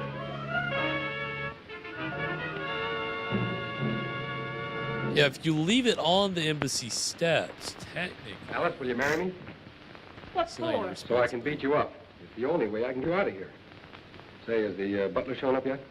No, he's probably What? frightened and quit his job. Alice, you were right. There was a body in the cellar last night. I don't understand that, You and know I'm just that? gonna give it I'm that. positive of it. Only there were We're just two going to bodies. move on. We're gonna They move were found on on. the steps of the Japanese embassy with a dagger clutched in each hand. And they weren't killed there. Their bodies were dumped there. Why should you think they came from here? There were two more of your uncle's dinner guests who were here that night. Mr. Martin, I found this note in the dining room. It's from the butler. It's Stevens. He's gone to see a sick friend. Brand new alibi, eh? Sure. You recognize the handwriting? No. Yes, I recognize it. It's mine. You would. You doubt me? I'm not accusing anyone, Cologne. All I know is that 4 men are dead under mysterious circumstances after leaving this house. Possible coincidence, but most unfortunate. Yes. There's only one guest left alive. Hanlon. It's so quick to brush Let us everything hope off. that Mr. Hanlon escapes the fate of the others. Just gotta bury these bodies down in Get the your hat, cellar. Alice. As long as Monsieur Cologne is here, I feel perfectly safe. Suffering cat. So long. Give the house to a young You've couple never and say, seen a leading "Don't look lady in the in cellar." one of these Good night, fella. fall in love with Lugosi. I hope you'll be happy. Yeah. Yeah, You're leaving? Yes, I must. that feels kind of an Most odd. unfortunate. This is I drank you very understand. odd. Will we see you again? Who knows in this crazy world? I'm just a regular guy. He's so suave and so deep in this one. Yeah. With her. Otherwise, he's being his normal, creepy self.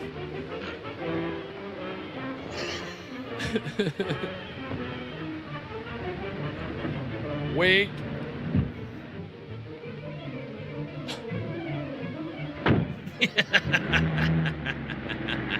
Those trees are doing nothing. They are too thin.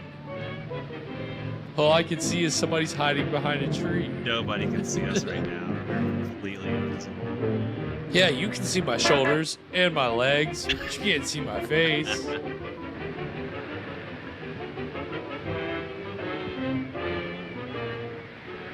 All right, come on, Cologne. It was a very mild pullover. Just break. All right, you're trapped. Well, that, gentlemen, is my considered decision. This institution will not lend its support to any company Yeah, he in this doesn't need emergency which permits itself to be forced into bankruptcy because of the demands of its employees. What is it? There's a gentleman here to see you. No, I'm too busy. I think you should see this man immediately, Mr. Hanlon. Very well. There, gentlemen, you I see what wonder a who slave it even could a be. banker can be to his secretary. We'll continue this talk after lunch. You're never going to be able to eat lunch ever again. Oh, no, it's just Dick Dan? Martin. Yes? I'm Dick No Martin. Dan Rowan. Sit down, Mr. Martin. I don't have to Yeah, tell what you, did Mr. Dick Hanlon, say to but in the the past 48 hours, secretary 4 of to your get her all friends have fired died. up? Well, I'm not exactly illiterate, you know. I can read the newspapers. I gather you're not frightened either. A busy man has very little time to indulge in feminine emotions. Just what do you want?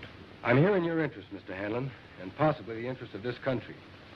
In the present emergency, we can't afford to lose any of the much-needed business leaders. And you think my life is in danger? I'm almost certain of it. There's this guy, the Elon Musk of his day. Here's something I received in the morning mail. I hadn't intended to speak I it. saw a Cybertruck today. Do you have any idea who the I murderer think there's like or one murderers in might our be? city. I've I did not seen see a any couple around. on the If I had, I road. would Yeah. inform the police. Of course. It was an experience. As a good American, Mr. Hanlon, possibly you will be willing to cooperate with our It's a department head in tracking the turner, criminals. but mostly just to marvel just at what how, have you in how your mind? dumb it looks. Well, we're reasonably can't believe certain I'm that looking these killings have Very occurred angry. It looks in like, or near Dr. Saunders' home in Like Washington. the car hasn't rendered I fully. see, and you want me to act Hasn't- as it's- a hasn't decoy popped in. or It's It's bait. not done. Is that it? Of course, there will be danger. Well, I'm not afraid of danger. Glitch in the matrix. I'd like very much to meet this murderer. Even more than you. Yeah, Good. what We'll is take that the first plane back to statue? Washington. It's Are you Good there, folks? question, Andy. It's lacrosse. Thank you.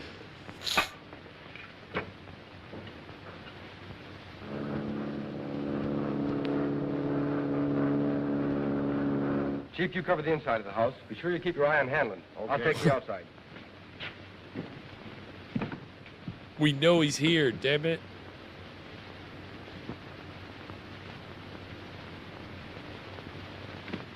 In there, Hanlon.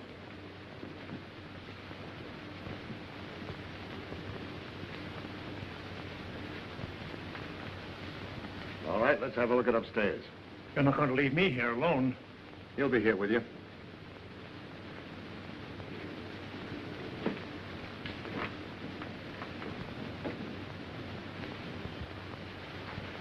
This is Cologne's room. You mean it was? This is Saunders. All right, Saunders, come on out or we're coming in.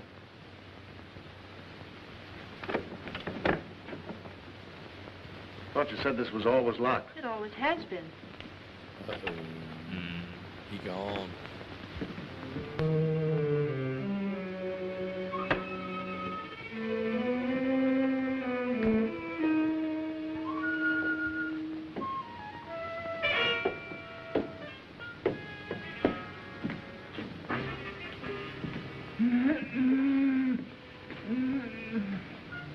I thought so.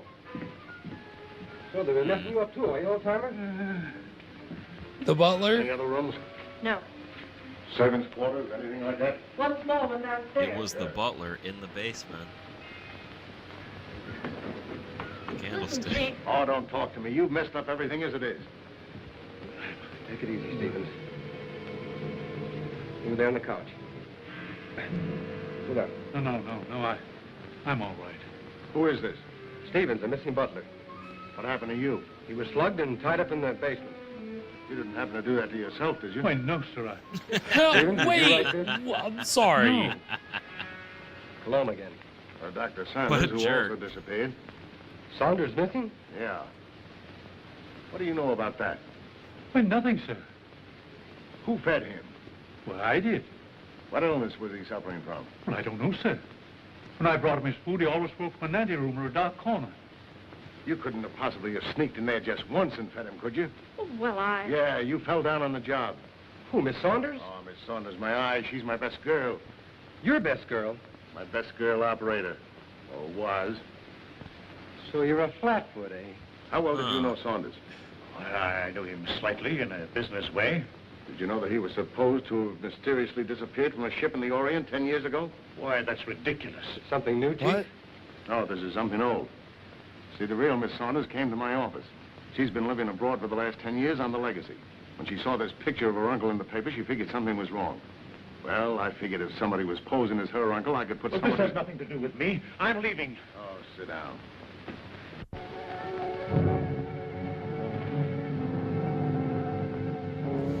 What is happening? I'm not sure.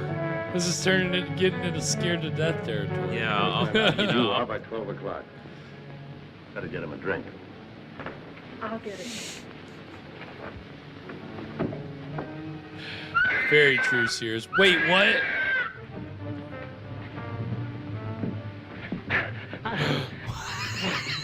Hell yeah. Yeah. Just fucking swooping in, man. And then Go to sleep. Go to sleep. call you Saki.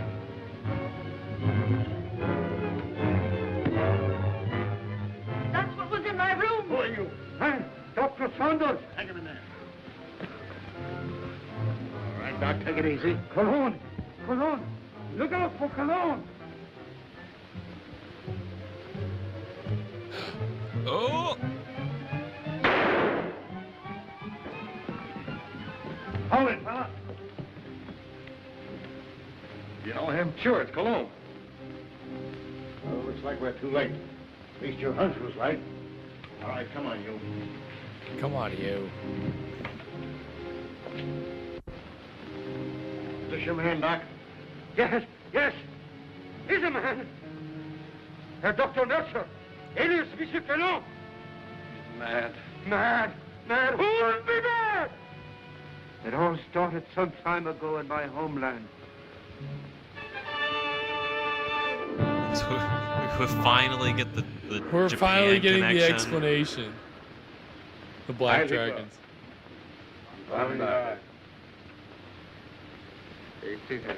Thank you. You say hi, Hitler? It was considerate of your Fuhrer to permit you to come here to serve us. Your fame as plastic surgeon is well known in land of rising sun. This is my first request of wholesale surgery. Are these my subjects? Yes.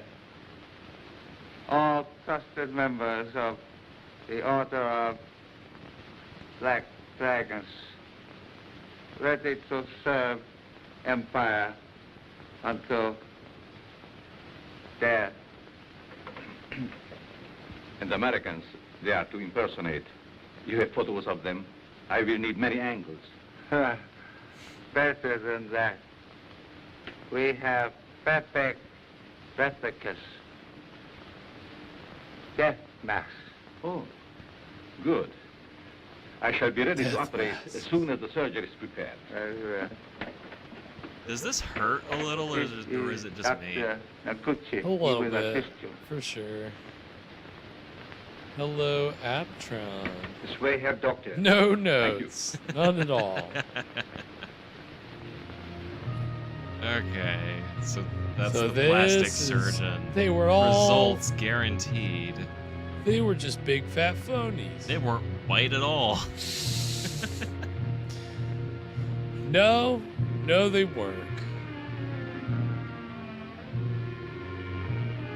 I don't know. Maybe I should have said spoiler alert, or I should have realized it was plastic surgery. Seems like the thing here. That this is the thing that, you know. Oh my God. You know? So okay, so Pearl Harbor happens, and these guys go, let's make a movie about a plastic surgeon doing plastic espionage. Yeah, who turns all of these spies into perfect doppelgangers for wealthy industrialists who can infiltrate America.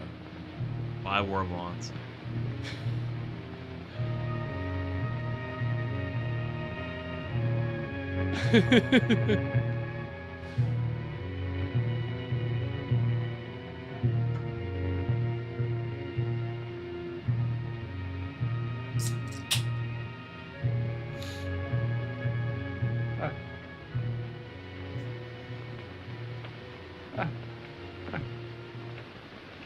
Remove your robes.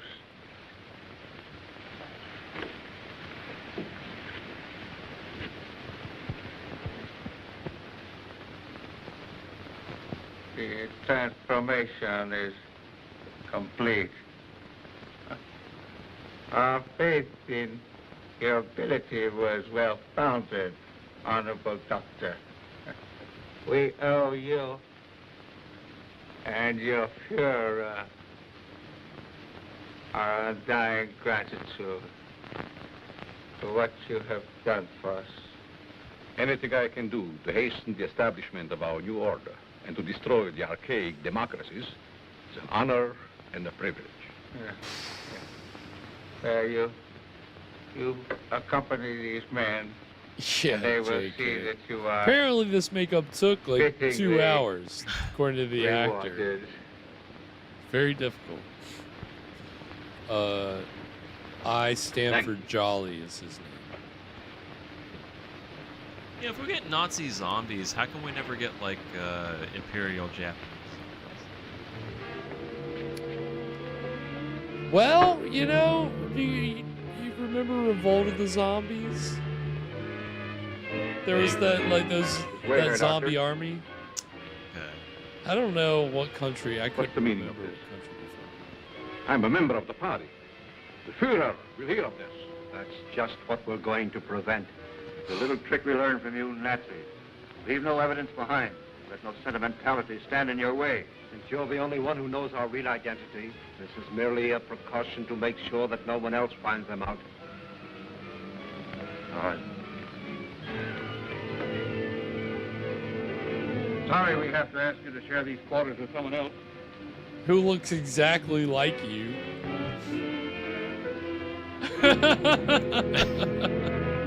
Lugosi's playing 2 roles. Okay. You will pay for this, you apes. You swine. The Führer will wipe you off the face of the earth. He's channeling his inner Igor there.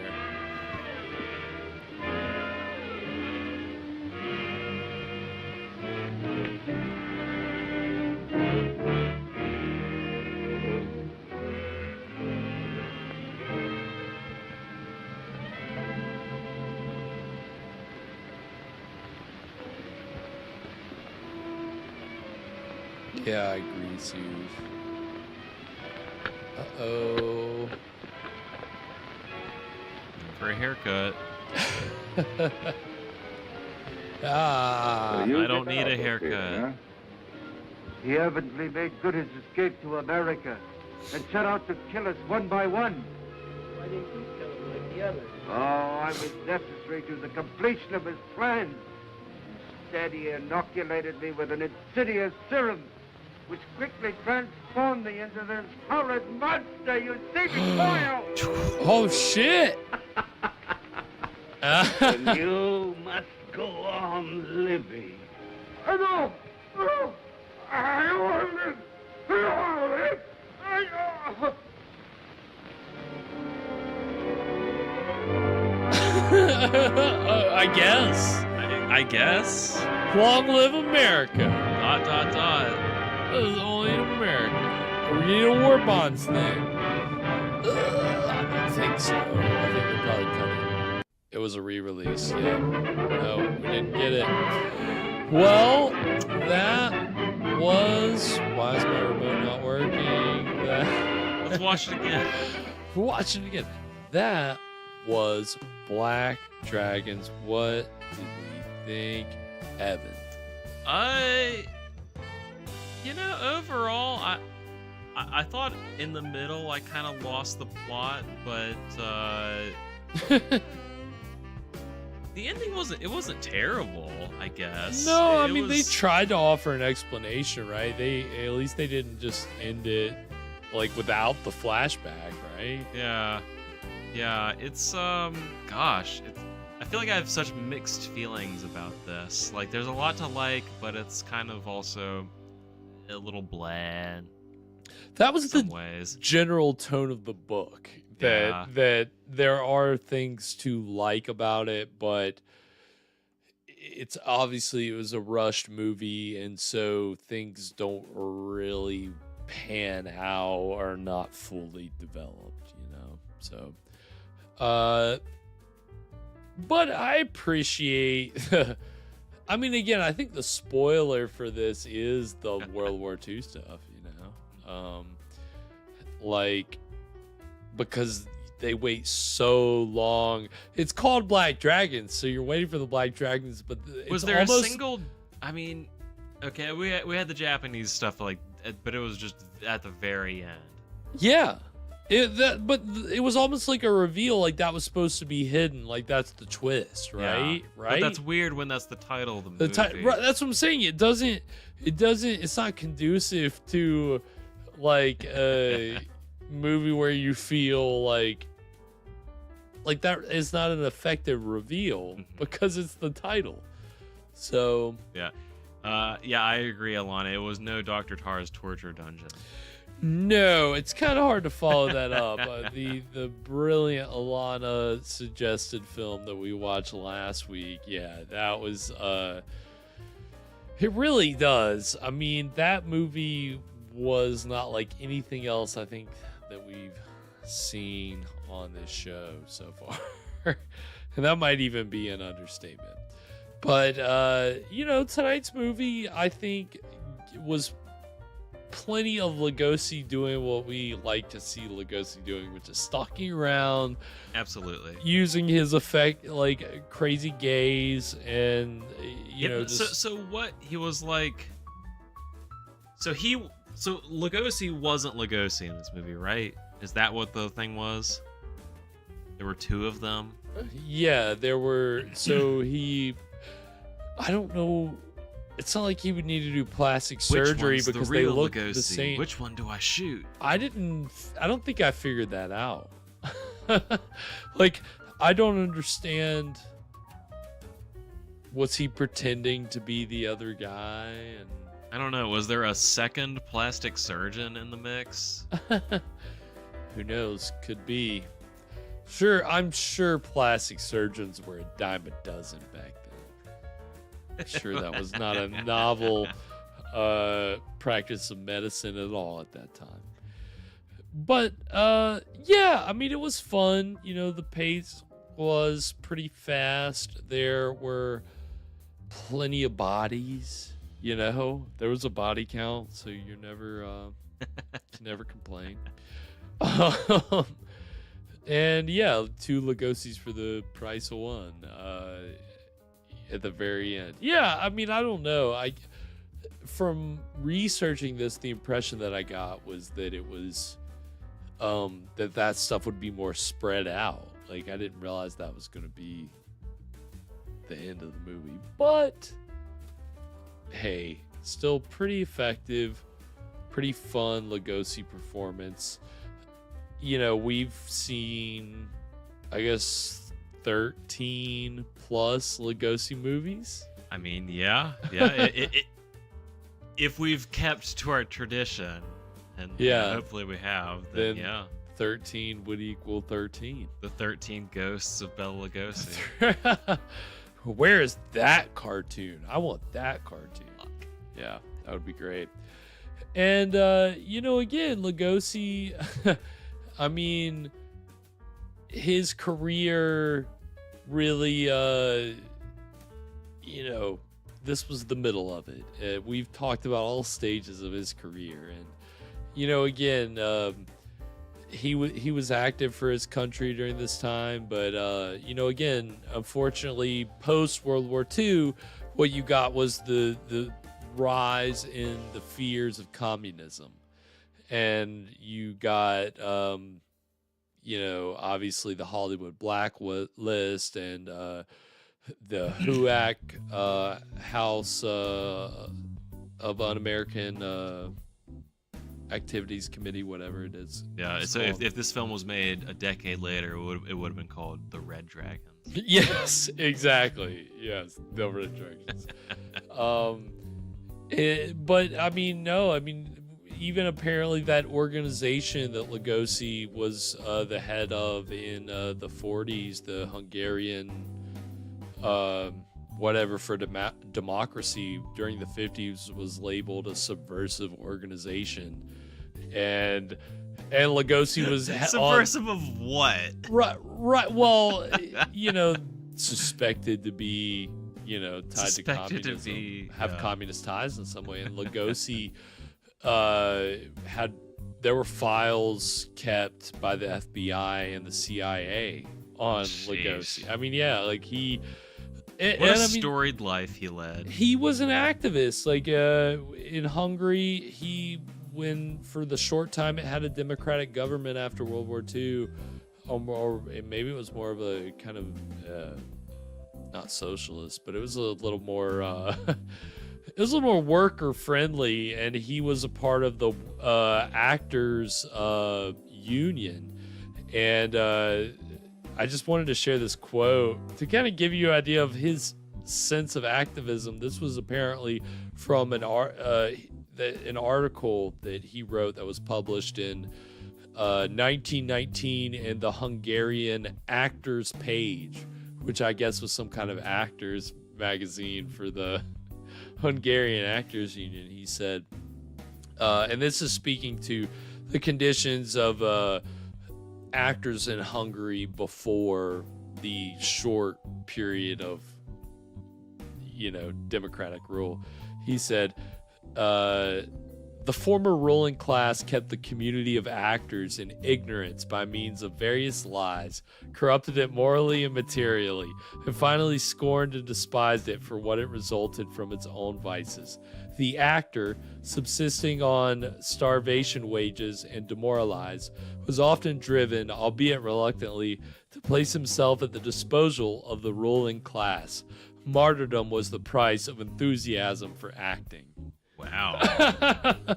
Wow. So very much a diatribe on how acting is tied to the eternal class struggle, which, I mean, again, and Lugosi was one of the founding members of the Screen Actors Guild.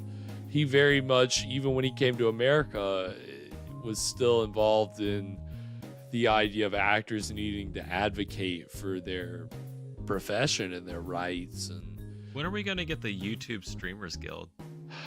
Hey, I'm very ignorant. Maybe there is one. Who knows? When we're not invited to the party. No, we don't meet the threshold. We don't have the number of subscribers and watch hours needed to. Who knows?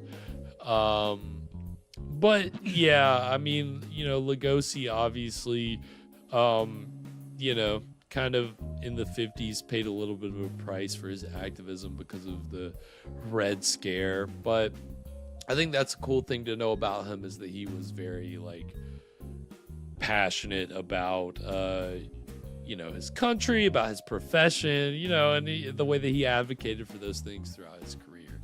So, and the one thing I didn't say is that during World War II, a great article about him is that he went to a blood bank And so it was like there were all these articles about Dracula,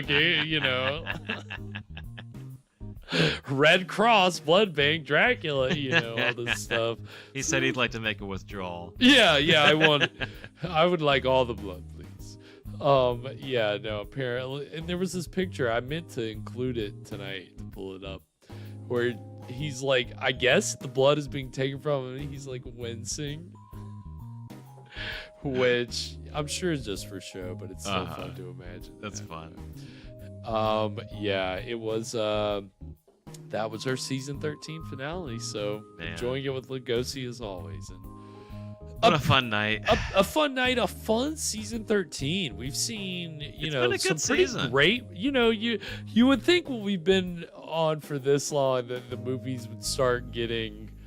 I tried to make sure that I was going all over the place and that it would never decline, that we'd always kind of be surprised by things. And I think this season was kind of full of surprises. Yeah, I've never felt like we've been on the scraping the bottom of the barrel. No, never. And this season had a lot of even I think each movie had just a little kind of gem of a moment, right? I mean, I won't go too much on it, but Dr. Jekyll and Mr. Hyde, the man spider, right? Right. There's how many kind of I feel like classic in jokes we've got running at this point are just from this season. Yeah. I mean, it's been a great group of movies, and obviously got to see one of my favorites at the start, Night of the Living Dead. I mean, it was just great, and of course having all of you here. It makes it so much fun. It's been fantastic. 13 seasons over 3 years. We started from the bottom, and now we're here. We're here. We are here. We are here, and it's been great to have all of you here with us. And of course, everybody that tuned in tonight, all of our very, very good friends. Everybody that was in the chat tonight, of course, Alana, Sears, thanks for being here, coming in. Sally, Drunk Review was here earlier. James, I know, was here earlier. William, JK, John, thanks for being here tonight. Scott, I know Scott had to leave earlier. Appreciate him being here. JEC, Andy, Wayne, Ty was in for a little bit. Toast, of course, and no Kathy. I said Sally, right? And Thomas. Make sure I didn't miss anybody. But it's been a lot of fun having the chat be so active this season. That's what we hope for, right? And it makes our job easier. So we definitely appreciate you guys being here. And we are looking forward to next season, but we're going to take a break. We'll be off next week. I'll maybe try to upload. I think I've got a few episodes that we couldn't stream live, but we finished out on Twitch. So I'll maybe upload those to YouTube while we're out. And of course, we will have a Saturday Night Shocker. Try to have one of those queued up for next week. And then the week after that, we haven't talked about if we're going to start our next season or if we're going to do a Wheel of Movies. Yeah, maybe. We may do a Wheel of Movies. So if you're interested in being a Wheel of Movies contestant, of course, you can always reach out to us. Our email, screamstreamshow@gmail.com. Alana played last time. It was great. Bring on the trash talk. Alana did amazing at that. Of course, we also had Sweet Feet and Sylarn playing along, and it was a lot of fun. And so if you're interested, you'd like to play, of course, if you can have your camera and your mic and just be game to talk trash and play simple movie challenges, then we're looking at doing that maybe 2 Fridays from now. And that's going to pave the way for our third Summer of Schlock. So, of course, it's the Summer of Schlock Strikes Back. And it's back. Again, we have so much fun with our summers doing it, the Summer of Schlock. We do Summer of Right. You are 100% right. We really do. We love our Summers of Schlock. It also means it's going to be the return of Schlocktail Hour. I forgot. We're getting out there, so watch out. Look out. I mean, again, I already know a movie that I was thinking of already doing during the Summer of Schlock that was filmed in Japan. So we get some sake. Okay. So, I might get weirder. I don't know. It's I mean, get rice crazy. pudding. Fuck it, bro. That would be perfect. We're about to get all wild and crazy. In season 14, our Summer of Schlock Strikes Back. It's a little bit of a tongue twister, but we're looking forward to that. Looking forward to seeing all of you then.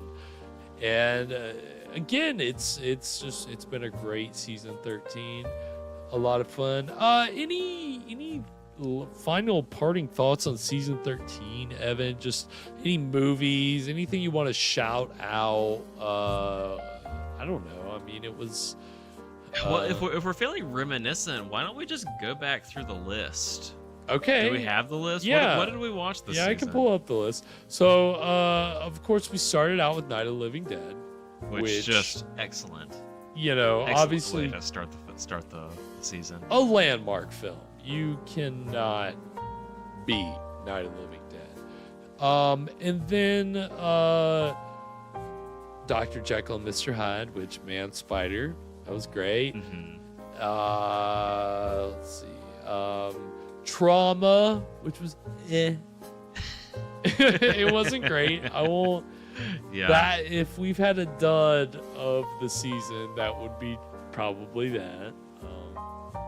Not to cast aspersions.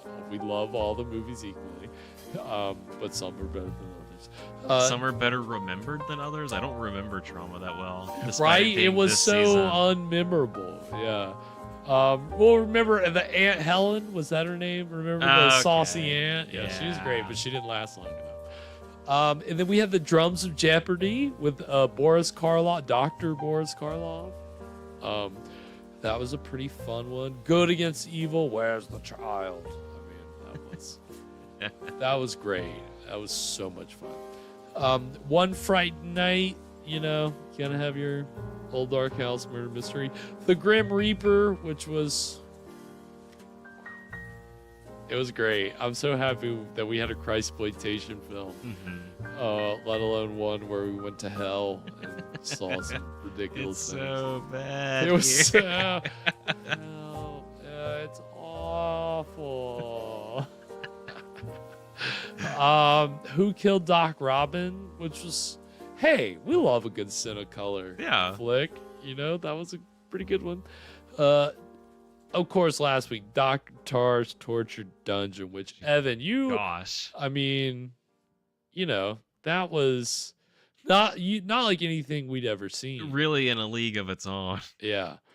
And then, of course, tonight's film, which, last Bela Lugosi film we saw, The Death Kiss, which was good, fun, but tonight's movie, again, his Monogram Poverty Road movies, you cannot beat his stalking energy. He just has got it going on. So, that was season 13. That was all of them. I think a pretty solid season. So we're gonna be taking a break and be rearing to go for. We'll see you on the wheel. We'll see you on season 14. Season 14. Until then, sweet screams, everybody. And to all, a good fright.